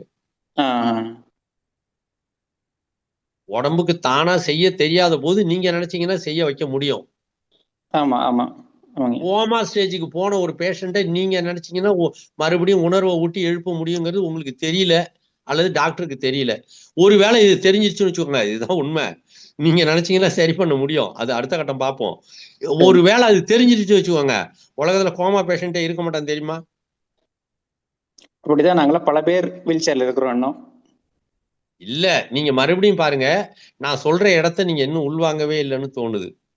அதாவது உங்களை சரி பண்ண முடியுங்கிறது வெறும் வெறும் வாய்ப்பேச்சா பேசி உங்களை நான் ஏமாத்த விரும்பல. அத மாதிரி ஏமாத்துறதால உங்களுக்கும் புண்ணியம் இல்லை, எனக்கும் புண்ணியம் இல்லை. ஆனா உலகம் பூரா எந்த நோயாளியா இருந்தாலும் டாக்டர் மருந்து கொடுத்தா அந்த உடம்பு ஏத்துக்கிட்டு மாறுது. அதனாலதான் டாக்டர் எல்லாம் டாக்டர் வேஷமே போடுறாங்க. அதாவது அவங்க மருத்துவர்கள்ங்கிற பட்டம் வாங்குறதுக்கு காரணம், நம்ம உடம்பு மருந்த வாங்கிக்கிட்டு மாறிக்குது. புரியுது புரியுதுங்க. இதுல மாறாத இடம்னு உங்களை சொல்லிட்டாங்க. மித்தவங்க எல்லாம் மாறிடுமா, உங்களுக்கு வந்துற பிரச்சனை மட்டும் மாறாதுன்னு நீங்க யார மிக உயர்வா நினைச்சீங்களோ அவங்க சொன்னதுனால உங்க மனசும் அறிவும் என்ன செய்யுது, செல்போனுங்கிறதெல்லாம் கற்பனை, அணுகுண்டுலாம் கற்பனை, உலகத்துல எங்கடா சக்கரங்க இரும்பு சக்கரத்துல வண்டி ஓடும், நீர் எப்படா ஆவியா மாதிரி வண்டி ஓடும் அப்படின்னு சொல்லுது. ஆனா நீங்க நினைச்சீங்கன்னா எல்லாரையும் தாண்டி செல்போனை கண்டுபிடிச்சிடலாம், அணுகுண்டை கண்டுபிடிச்சிடலாம், அணுகுலை கழிவுகளை அழிக்கவும் கண்டுபிடிச்சிடலாம், பிளாஸ்டிக்கை கண்டுபிடிச்சிடலாம். இதெல்லாம் கண்டுபிடிச்சது மின்சாரத்தையே கண்டுபிடிச்சது உண்மையாயிட்டுங்க. சாதாரண விஷயங்க. உங்க உடம்புல நரம்பு இருக்கு உயிரோட. நல்ல பாருங்க, உங்க உடம்புல நரம்பு இருக்கு உயிரோட, இயங்கிட்டு இருக்கு. நீங்க நல்லா பேசுறீங்க, மூளைக்கு செய்தி போகுது. மூளைக்கு செய்தி போகலன்னா தான் கோமா ஸ்டேஜ். ஆமா ஆமா. ஆனாலும் நீங்க நம்புறீங்க பாருங்க. ஆனாலும் நீங்க என்ன நம்புறீங்கன்னா நம்மள நம்ம குணப்படுத்திக்க முடியாதுன்னு நம்புறீங்க. இது எவ்வளவு பெரிய ஒரு குணப்படுத்திக்க முடியும்னு நம்புறாங்க ஐயா. ஆனா எப்படி குணப்படுத்திக்கிற வழிதான் தெரியல. நான் சொல்லி முடிச்சிட்டேனே.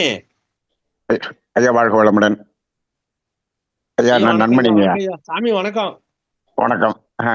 ஐயா இப்போ நீங்க 2 பேர் பேசுனதை கேட்டேன். என்னுடைய பிராக்டிக்கல் எக்ஸ்பீரியன்ஸ் ஒன்று இருக்குங்கய்யா. கோமால இருந்து வெளியில வந்த ஒரு பையன் என்னை சந்திச்சதை நான் நேரடியா அவனை சந்திச்சேங்கய்யா. எப்படிப்பா நீ வந்தேன்னு அவன்கிட்ட கேட்டேன். அவன் ஒரு பதில் சொன்னாங்கய்யா. அதாவது ஹாஸ்பிட்டல்ல கோமா அந்த ஸ்டேஜ் வந்தாச்சு, இனிமேல் இவன் கோமாலேருந்து வெளியே வர்றது கஷ்டம், ஆஸ்பத்திரியில் வச்சிருக்க செலவு தான், நீங்க வீட்டுக்கு கூட்டு போயிருங்கன்னு சொல்லிட்டாங்களாம். சொல்லிட்டு வீட்டுக்கு வந்த பிறகு என்ன பண்ணணும்னு அவங்க இன்ஸ்ட்ரக்ஷன் கொடுத்துருக்குறாங்க. அது என்ன சொல்றாங்க, பிபி கூடிச்சுன்னா அந்த பிபி மாத்திரையை கொடுத்துடணும், ஃபீவர் வந்தா ஃபீவர் மாத்திரையை கொடுத்துடணும், சுகர் கூடிச்சுன்னா சுகரை கண்ட்ரோலில் வச்சுக்கணும், எல்லாத்தையும் அந்தந்த கண்ட்ரோலில் வச்சுக்கிறதுக்கான மெடிசின்ஸ் எல்லாம் நீங்க ரெகுலரா கொடுத்துடணும் அப்படின்னு சொல்லி அவங்கள அனுப்பிச்சு விட்டாங்களாம். வந்த பிறகு கொஞ்ச நாள் கழிச்சு அவங்க அப்பாவும் அம்மாவும் இது திரும்பி வரமாட்டான்னு தெரிஞ்சிருச்சு, இந்த மருந்து மாத்திரையெல்லாம் கொடுத்து இப்படியே இவனை வச்சிருக்கணுமா, விடு, எந்த மருந்தும் கொடுக்காத, இருக்கிற வரைக்கும் இருக்கட்டும், போனா போகட்டும் அப்படின்னு எங்க அப்பாவும் எங்க அம்மாவும் ஒரு நல்ல முடிவை எடுத்தாங்கய்யா. அப்படியே விட்டுட்டாங்க. நான் கோமாலேருந்து வெளியில வந்து நான் இன்னைக்கு உங்களை சந்திக்க வந்திருக்கிறேன் அப்படின்னு என்னை பார்க்க வந்தாங்கய்யா. ஆனால் அவன் வரும்பொழுது அவனுக்கு நடக்க முடியல, காலில் கொஞ்சம் அது நடக்க முடியாம அப்படியே தகையில உரசி அது வந்தான். இப்ப எனக்கு இதுதான் பிரச்சனை, நான் கோமாலேருந்து வெளியே விட்டு எனக்கு இந்த பிரச்சனையை மட்டும் சரி பண்ணணும்னா. அப்ப இதுல வெளியில வருவதற்கு அந்த உடம்பு அந்த அதுல இருந்து வெளியே வருவதற்கு முயற்சி செய்யும் பொழுது லேசா ஃபீவர் வருது, லேசா பிபி கூடுது, சில சிம்டம் எல்லாம் காமிக்குது. ஆனால் நாம என்ன பண்ணிடுறோம்னா அந்த சிம்டம் எல்லாம் வரவிடக்கூடாதுன்னு நம்ம மெடிசின்ஸ் நம்ம சாப்பிட்டுக்கிட்டே இருக்கும் வரை அந்த உடம்பு தன்னை முழுமையாக குணப்படுத்திக்கும் கொள்ளும் வேலையை அது செய்ய முடியவில்லை என்பதுதான் அந்த பையன் சொன்னதுல இருந்து எனக்கு அனுபவமாக இருந்தது. அதே போல அமெரிக்காவில் கோமால திருநெல்வேலியில 2 வருடமாக இருந்த ஒரு எம்டி டாக்டர், ஒரு லேடி. அப்ப அவங்கள்ட்ட என்னைய கூட்டு போனாங்க ஒரு ஆசிரியர். இது என்ன பண்றதுன்னு கேட்கும்போது அவங்கள்ட்ட நான் இதே தான் சொன்னேன். நீங்க இந்த regular fever medicine, regular BP, regular sugar medicine, இந்த ரெகுலர் மெடிசின் எல்லாம் நிறுத்துங்க. அதெல்லாம் ரெகுலரா கொடுக்கறத நிறுத்துங்க. சிம்டம்ஸ் வரட்டும், அது ரொம்ப அதிகமானா மட்டும் அதை பார்த்துக்கலாம். இதை நிறுத்த முடியுமான்னு கேட்டேன். ஆனா அவங்க ஹஸ்பண்ட் வந்து அவர் ஒரு எம்டி டாக்டர். அதெல்லாம் நிறுத்த முடியாது, அதை நிறுத்தாம நீங்க ஏதாவது பண்ண முடியுமான்னு கேட்டாரு. இதை நிறுத்தாமல் என்னால் ஒன்றும் செய்ய முடியாது, வாழ்க வளமுடன்ட்டு வந்துட்டேங்க. இது வந்து என்னுடைய அனுபவம். ஐயா வந்து லோகநாதையா வந்து கேட்குறாங்க, கரெக்டு. ஆனால் இப்போ நாம என்ன பண்றோம்னா, நாம வந்து இதை மெயின்டைன் பண்றதுக்கு சில மெடிசின்ஸ் எல்லாம் நம்ம சாப்பிட்டுக்கிட்டு தான் இருப்போம். அப்படி இருக்கும் பொழுது அந்த உடம்பு தன்னைத்தானே சரி பண்ணக்கூடிய ஒரு ஒரு ஒரு முயற்சிக்கு இது ஒரு சிறிய தடையாக இருப்பதனால் முழுமையாக நாம் அதிலிருந்து வெளியே வருவது என்பதற்கு சாத்தியம் கொஞ்சம் குறைவாக இருக்கிறது. ஆனால் அப்ப நம்ம இப்ப ஐயா இப்ப சொல்றதெல்லாம் வந்து அந்த உடம்ப வந்து ஃப்ரீயா அதை தன்னை சரி பண்ணிக்கிறதுக்கு அதுக்கு ஃப்ரீடம் கொடுக்கணும். ஆனால் நமக்கு ஒரு பயம் இருக்கிறது, அந்த நம்பிக்கை நமக்கு வருவதில்லை. அதனால இப்படி இருக்கோங்கய்யா. அதனால இதை நீங்க மனசுல மட்டும் புரிஞ்சுக்குங்க அப்படிங்கறத என்னுடைய அனுபவமாக நான் கூறிக்கொள்கிறேன். ஐயா நன்றி ஐயா, வாழ்க வளமுடன். ஐயா ரொம்ப நன்றிங்க ஐயா. கடந்த 10 ஆண்டுகளுக்கு மேல லோகநாதன் ஐயா லோகநாதன் இந்த பயிற்சி ஒண்ணு நான் சொல்லியிருக்கேன் பாத்தீங்களா? ஆமாங்க ஐயா. பயிற்சி ஒண்ணு இப்ப நான் சொல்லியிருக்கேன் பாருங்க, அதுக்கு நீங்க இன்னும் வரலன்னு நினைக்கிறேன். அதனாலதான் இந்த கேள்வி கேட்டிருக்கீங்க. இந்த இரவுல முக்காடு போட்டுக்கிட்டு கையை முடிக்கிட்டு ராமலிங்கம் மாதிரி உட்காருங்க அப்படின்னு சொல்லியிருக்கேன் நான், வயிற்றுக்கு நேரம். அந்த பழைய பதிவுகள் எல்லாம் போய் பாருங்க. நம்ம இந்த தமிழ் ஆனந்த யோகத்திலே சொல்லியிருக்கோம். இது என்ன செய்யும்? இது என்ன செய்யும்னா, உங்க உடம்புல இயல்பு நிலை வெப்பத்தை முழு உள்ளுறுப்புகளையும் கொண்டு வந்து எங்கெல்லாம் வெப்பம் அதிகமா இருக்குதோ அங்கெல்லாம் வெப்பத்தை கடத்தும், எங்கெல்லாம் வெப்பம் இல்லையோ அங்கெல்லாம் வெப்பத்தை கொண்டு வரும். இந்த வெப்பங்கிற ஒண்ண இது வரைக்கும் யாரும் தொடவே இல்லை, நான் அதை தொட்டிருக்கேன். அதாவது ஏன்னா அதை யாரும் ஒரு பெரிய பொருளா நினைக்கல. ஏன்னா எப்பெல்லாம் உங்க உடம்புல வெப்பம் சுத்தமா அழிஞ்சு சில்லுட்டு போதோ அப்ப நம்ம இறந்து போயிட்டோம்னு அர்த்தம். இந்த வெப்பம் தான் உடம்புக்குள்ள எல்லா உள்ளுறுப்புகளையும் காப்பாத்துது. நல்ல கடுமையான குளிர்ல ஒண்ணு கையை இறுக்கி கட்டிக்கிறீங்க, எதுவுமே கிடைக்கலன்னா, அப்போ உங்க உடம்புல வெப்பம் பாதுகாக்கப்படுகிறது. ஜுரம் அடிச்சதுன்னா போர்வையை போட்டு பொத்திக்கிறீங்க, அப்போ உங்க உடம்புக்குள்ள வெப்பம் பாதுகாக்கப்படுகிறது. அதே மாதிரி கடுமையான வெயில்ல நிற்கும் போது இயல்பு நிலை வெப்பம் உடம்புல இருக்கும்போது சாதாரண ஆளு அப்ப என்ன செய்யுது? உடம்பு வேர்த்து கொட்டுது. அந்த இயல்பு நிலை வெப்பத்தை தக்க வைக்கிறதுக்கு உடம்பு முயற்சி பண்ணுது. காய்ச்சல் வரும் பொழுது, குளிர் காய்ச்சல் வரும் பொழுது உடம்பு போர்வையை போட்டு போத்திக்கிட்டு இயல்பு நிலை வெப்பத்தை பாதுகாக்க முயற்சி பண்ணுது. இது உடம்பு சம்பந்தப்பட்ட அறிவு. அதிகமான வெப்பம் வரும்போது உடம்புல இருந்து வியர்வை வெளியேறி உடம்பு குளிர்ச்சி ஆயிடுது. வெயில நிற்கும் போது வியர்வை வெளியில வரும்போது உடம்பு தொட்டு பார்த்தீங்கன்னா சில்லுன்னு இருக்கும். மழையில நனையும் போது உடம்ப தொட்டு பார்த்தீங்கன்னா உடம்பு சூடா இருக்கும். இந்த வெப்பம் எங்க ஆரம்பிச்சு எங்க முடியுது அப்படின்னா, கருவுல தொடங்குது, பசிங்கிற இடத்துல தொடங்குது. இந்த பசிங்கிறது உண்மையில என்னன்னு பாத்தீங்கன்னா, வயிறுங்கிற வெற்றிடத்துல எழும்புகின்ற வெப்பம். வாய் வழியா நீட்டா ஒரு ஓட்டை இருக்கு, அது அப்படியே தொண்டை வழியா உள்ள போகுது, உணவு குழல் வழியா போகுது, இரைப்பைன்னு பெருசா விரியுது, ஒரு 4 சதுர வடிவமான ஒரு பை அது. அதுக்கப்புறம் சிறுகுடல், பெருங்குடல், மலக்குடல்னு வந்து முடியுது. உண்மையிலேயே அது நீண்ட ஒரு துளை ஓட்டை. இந்த ஓட்டைக்கு இந்த குடலுக்கு வெளியில தான் உங்க நுரையீரல், கல்லீரல், மண்ணீரல் எக்ஸட்ரா எல்லாமே இருக்கு. உடம்புக்கு வெளியிலையும் வெற்றிடம், உடம்புக்குள்ளேயும் வெற்றிடம் இருக்கு, காத்து இருக்கு. உடம்புக்கு வெளியிலையும் வெற்றிடம், உடம்புக்குள்ளேயும் வெற்றிடம். இந்த 2 வெற்றிடத்துக்கு இடையில தாங்க ஐயா நம்ம நடமாடிட்டு இருக்கோம். நம்ம உடம்பே இருக்கு. நம்ம உடம்புக்குள்ள வெற்றிடம் இருக்குங்கிறத ஞாபகம் வச்சுக்கோங்க. அது சுத்தமான வெற்றிடம், காத்து உள்ள புகுந்து வெளியில வர்ற மாதிரியான வெற்றிடம். இந்த இடத்துல ஏற்படுகின்ற வெப்பம் இருக்கு பாருங்க, இதுக்கு பேர் தான் பசி. இந்த வெப்பம் சரியான முறையில எழும்புச்சுன்னா மேல் நோக்கி போகும். இந்த வெப்பத்தை நீங்க அழிச்சுட்டீங்கன்னா அது அப்படியே கொஞ்சம் கொஞ்சமா அணைஞ்சி, எப்படி ஒரு பெரிய தீ கொஞ்சம் கொஞ்சமா குறைஞ்சி சின்னோண்டு விளக்கு வெளிச்சம் மாதிரி மாறி அந்த விளக்கு வெளிச்சமும் கொஞ்சம் கொஞ்சமா குறைஞ்சி அப்படியே அணைஞ்சி போகுதோ அது மாதிரி அணைஞ்சி போயிரும்.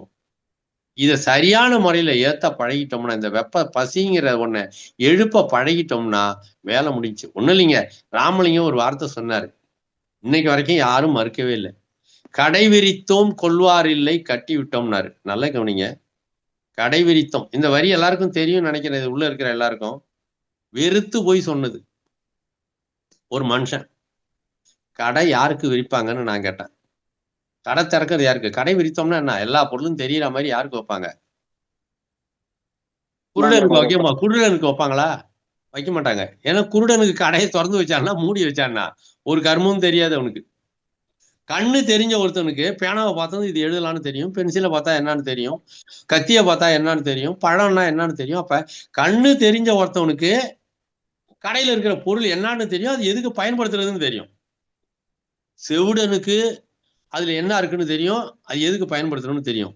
நொண்டிக்கு அது என்னன்னு தெரியும், எதுக்கு பயன்படுத்தணும்னு தெரியும். ஆனா குருடனுக்கு கடையை திறந்து வச்சிருந்தா பிரயோஜனம் இல்லை. ராமலிங்கம் என்ன சொன்னாரு? கடை விரித்தோம்னு சொன்னாரு. அப்ப நிச்சயமா குருடனுக்கு அவர் சொல்லவே இல்லை. கண்ணு தெரிஞ்ச எல்லாருக்கும் நான் வச்சிருக்கிறது என்னன்னு தெரியும், நான் விற்க வந்திருக்கேன். ஏங்க முக்காடு போட்டுட்டு குந்திருந்தாலும் அந்த ஆளே சன்னியாசி, அவர் என்னத்தங்க விற்க வந்தாரு? கடை விரித்தோம்னா விற்கிறதுக்கு தானே கடை விரிக்கணும். எனக்கு மட்டுமே வேணுங்கிறத நான் விற்கணும்னு எப்படி கடை விரிப்பேன்? அப்ப கடை விரிக்கிறதுன்னு சொன்னா ஒண்ணுமே இல்லாம முக்காடு போட்டுக்கிட்டு உட்காந்துருந்த ஒரு ஆளு என்னத்த நீ விற்க வந்த, உங்ககிட்ட என்ன இருந்தது விற்கிற அளவுக்கு? பசிங்க. தாயா இருந்தாலும் பிள்ளையா இருந்தாலும் வாயும் வயிறும் வேறங்கிறது பசியை குறிப்பிடுது. அந்த பசிய அந்த ஆளு எப்படி எழுப்புறதுங்கிறத எல்லாருக்கும் சொல்லி கொடுத்தாரு இலவசமா. அதை தான் வித்தாரு. இப்படி உக்காந்து இருந்தா இது பேனான்னா இப்படி எழுதும், பென்சில்னா இப்படி எழுதும்னு பொருளோட உபயோகம் எல்லாம் பார்த்தா மாத்திரத்துல கண்ணு தெரிஞ்சவனுக்கு தெரியும். முக்காடு போட்டுக்கிட்டு குந்தி இருந்த மனுஷன் எதுக்கு முக்காடு போட்டுக்கிட்டு குந்தி இருந்த, நீ என்னத்த வித்த, யார் நான் யாவையா வாங்கலன்னு எவனுமே இன்னைக்கு வரைக்கும் ராமலிங்கத்தை கேட்கல. ராமலிங்கம் சொன்னாரு கடை விரித்தோம் கொள்வார் இல்லை கட்டி விட்டோம்னு. நீ என்னத்த வித்து கிழிச்ச, எவன் வாங்கல அப்படின்னு யாராவது ராமலிங்கத்தை கேட்டோமா? முக்காடு போட்டு குந்திருந்த மனுஷன் என்னத்த வித்திருப்பான்னு தெரிஞ்சு யோசிச்சோமா? நம்மளுக்கு சொரம் வந்தா முக்காடு போட்டுக்கிறோம், உடம்பு சுட்ட காப்பாத்தணும்னு.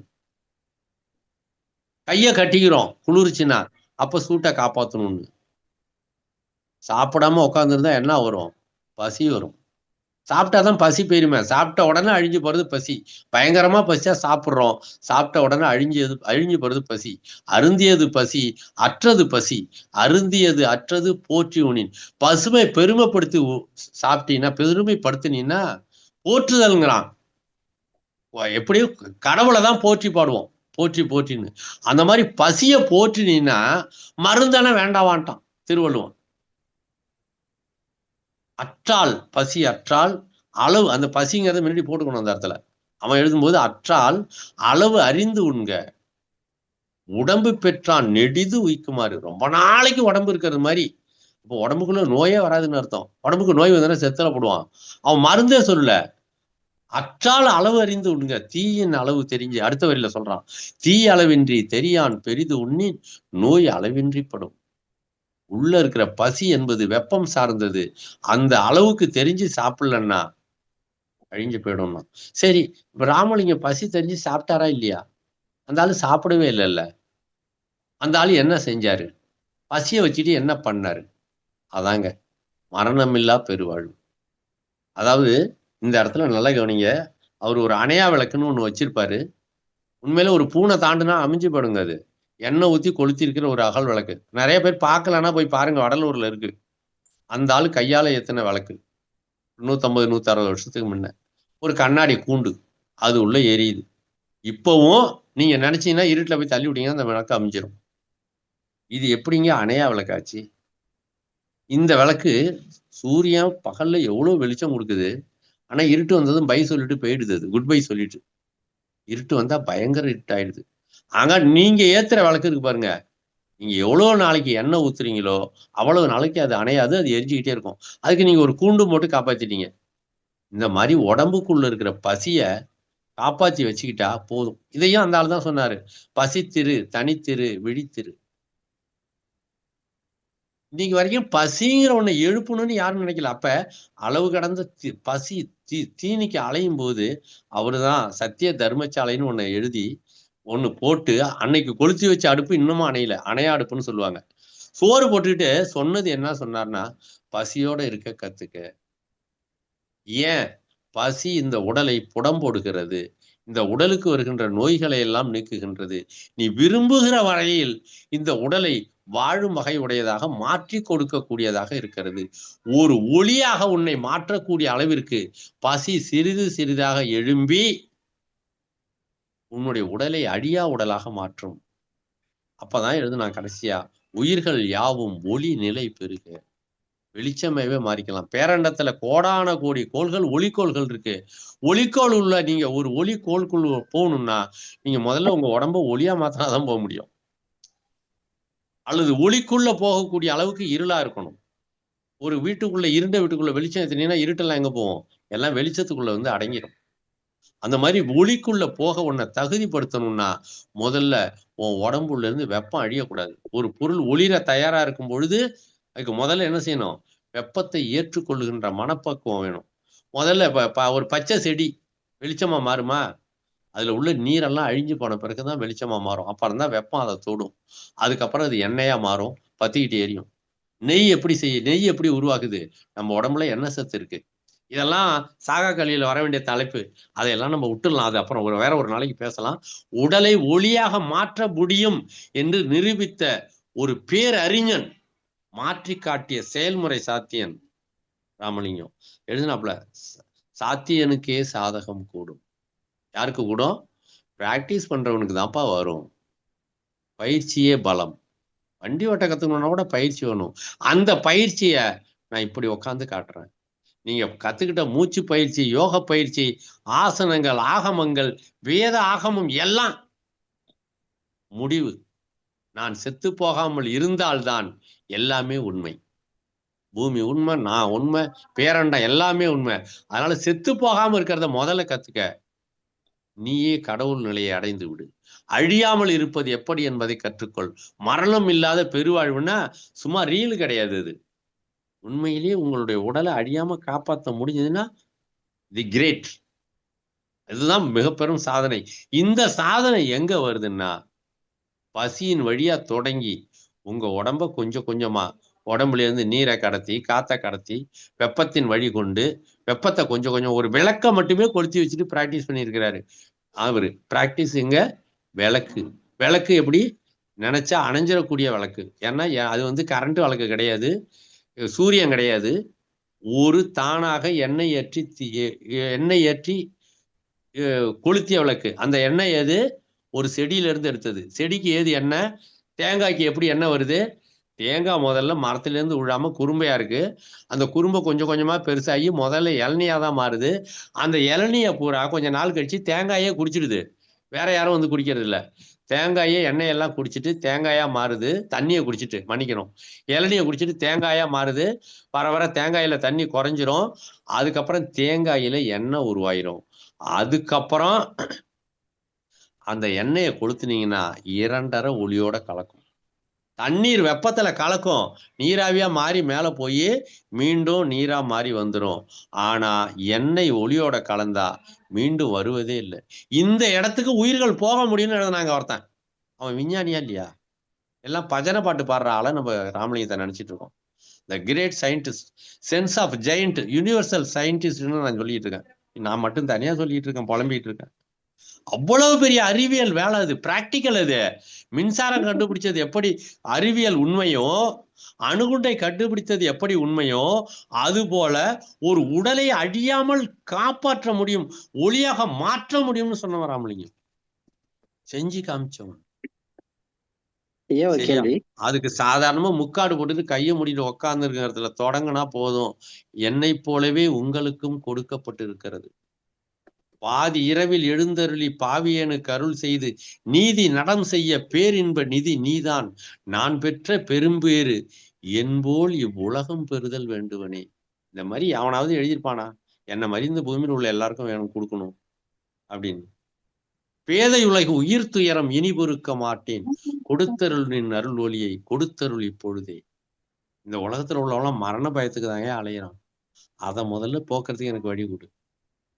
இப்படிலாம் கேட்டவன். மதி வேண்டும், அறிவு வேண்டும், நோயற்ற வாழ்வு நான் வாழ வேண்டும்.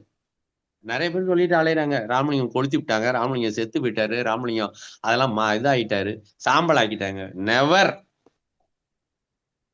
பேரண்ட விதிகளை புரட்டி எழுதிய மாபெரும் அறிவியல் விஞ்ஞானி ராமலிங்கம்.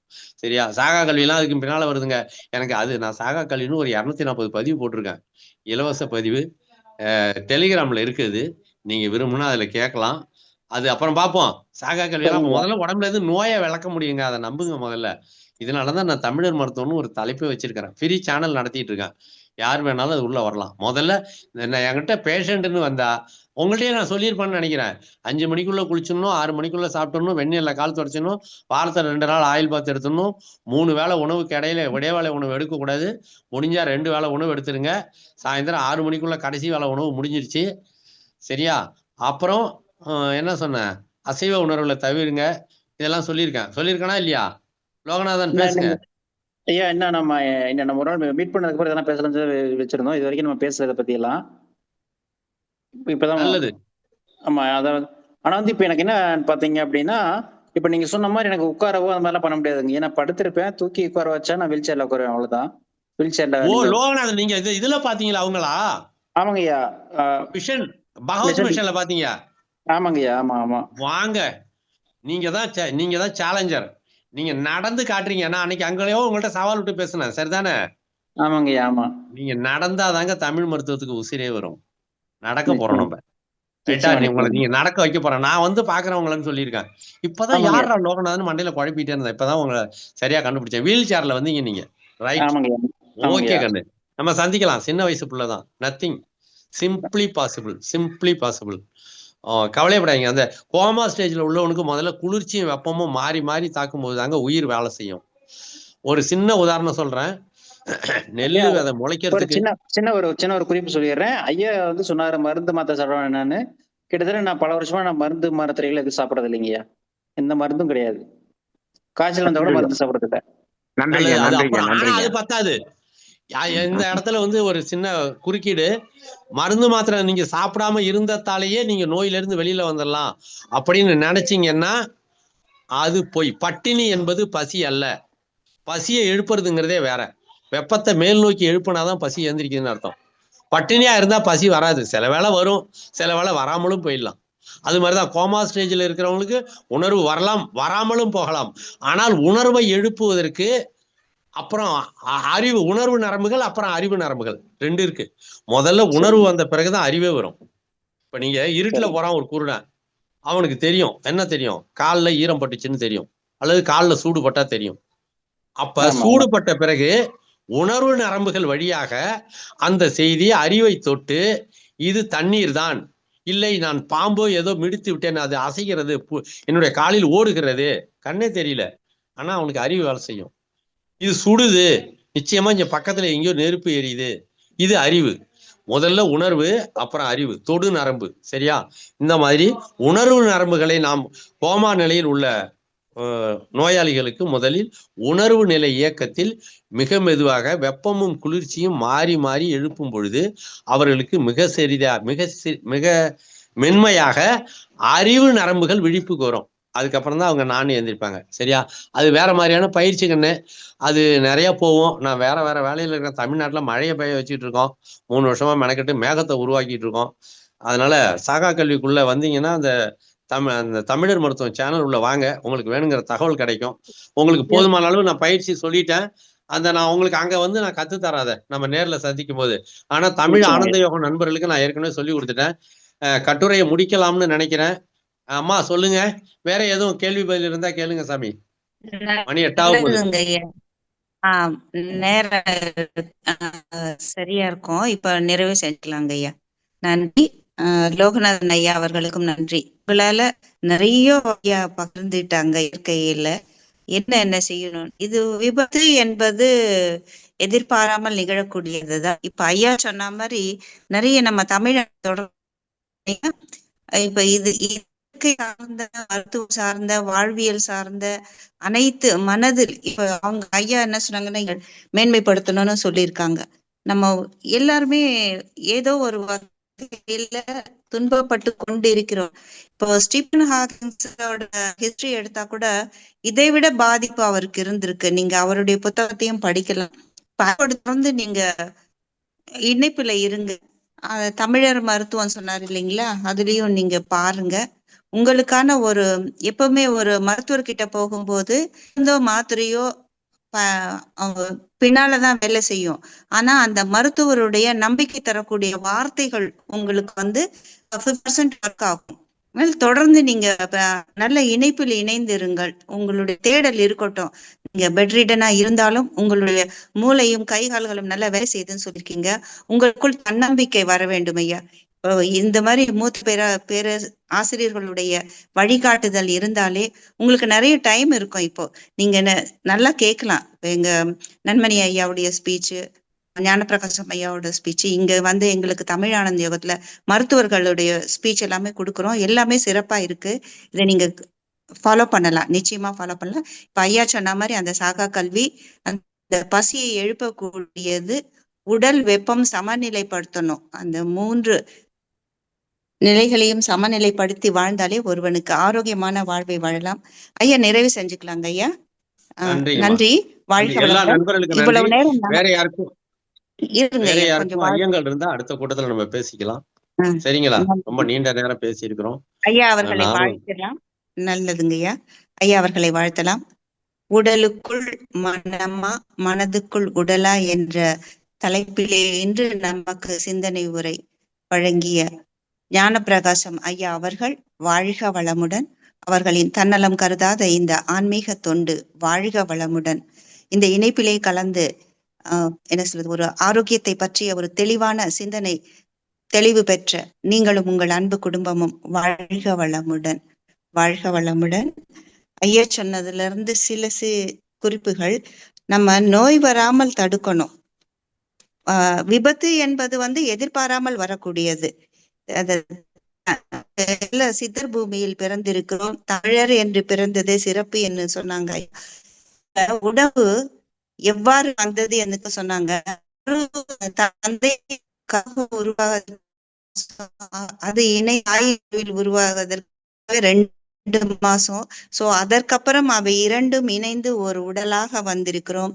மிக அற்புதமாக படைக்கப்பட்ட இந்த உடல், இத வந்து நம்மளால முடிஞ்ச அளவுக்கு காப்பாற்றணும். ஒரு சைக்கிளுக்கே நம்ம எவ்வளவு செய்யணும்ன்றத ஐயா தெளிவா சொல்லிட்டாங்க. அந்த சைக்கிளோ மோட்டார் சைக்கிளோ அல்ல காரோ வீடோ எதுவா இருந்தாலுமே நாம மெயின்டைன் பண்றோம். ஆனா நம்முடைய உடம்பை மட்டும் நாம் மெயின்டைன் செய்வதே இல்லை அப்படின்னு சொல்லியிருக்காங்க. இது பொதுவா இருக்கு. அவங்களுக்கு தனியா விபத்து நோய் அப்படின்றவங்க கொஞ்சம் கொஞ்சமா நாள் எடுக்கும்னு சொல்லியிருக்காங்க ஐயா. கொஞ்சம் கொஞ்சமா அது தன்னைத்தானே சரிப்படுத்த கொடுக்கக்கூடிய ஒரு அறிவு இந்த உடலுக்கு கொடுக்கப்பட்டுள்ளது. நாம் அதற்கு ஒத்துழைக்கணும்னு ஐயா சொன்னாங்க. அதை நாம செய்யறது இல்ல. இந்த மிகினும் குறையினும் நோய் செய்யும் அப்படிவாங்க. அந்த பஞ்சபூத இயக்கங்களை நாம் சீராக கொள்ள வேண்டும், சமச்சீராக வைத்துக் கொள்ள வேண்டும். வண்டி ஏதோ ஓட்டுறோம், ஏதோ வாழறோம் அப்படின்னு தான் போறோம். நிறைய விதிகள் இந்த வேண்டும் என்பது ஐயா வந்து அடிக்கடி சொல்லக்கூடியது. அந்த இரவில் நீங்கள் கை முக்காடிட்டு அந்த கைகளை பொத்தி உட்கார முடியாத சூழல் இருக்கவங்க கூட நீங்க அந்த வீல் சேர்லயே உட்கார்ந்து செய்யலாம். அதை முக்காடிட்டு இரவில் உங்களுடைய உடல் வெப்பத்தை தக்க வைத்துக் கொள்ளுங்கள் என்று ரொம்ப சிறப்பா சொன்னாங்க. நாம ஓடுறோம் வேலைன்னு செய்யிட்டு ஓடுறோம். அந்த உடலுக்கு சுமை தர வேண்டாம். அதற்கு டயர்ட் ஆகிற வரைக்குமே ரொம்ப வேலையை கொடுத்துருவோன்றாங்க. அந்த நம்முடைய உடல் உறுப்புகளே எல்லா வேலையும் செஞ்சுக்கிறது. நம்ம உடம்பே மெக்கானிக்கா இருக்கு. நம்ம இந்த உடலை பாதுகாப்போம், பேணி பாதுகாப்போம், ஆரோக்கியம் பெறுவோம், மனதில் அமைதியும் அன்பும் கருணையும் நிறைந்து வாழ்வோம். எல்லா உயிர்களும் இன்புற்று வாழ்கவே இந்த வள்ளலார் கொடுத்த அந்த அருட்ஜோதி நமக்குள் இருக்கக்கூடிய அருள் ஒளியை காண்போம், தரிசிப்போம். அதற்கான முயற்சிகளை செய்து விடாமல் உண்மையாக அந்த முயற்சிகளை செய்து நாம் ஆரோக்கியம் பெறுவோம். இந்த எல்லாருமே உடம்ப பாதுகாக்கணும்னு அது போயிட்டா ஒண்ணு இல்லைங்க. இப்ப என்ன சொல்ல, இன்று இருப்பவர் நாளை இல்லை. அதை நினைச்சிட்டோம்னா நிச்சயமாக நமக்கு கொடுக்கப்பட்டிருக்க இந்த உடலை நாம் பாதுகாப்போம். கருணையோடும் அனைவருக்கும் மகிழ்வையும் கொடுத்து நாமும் மகிழ்வாயிருப்போம். நன்றி. வாழ்க வளமுடன்.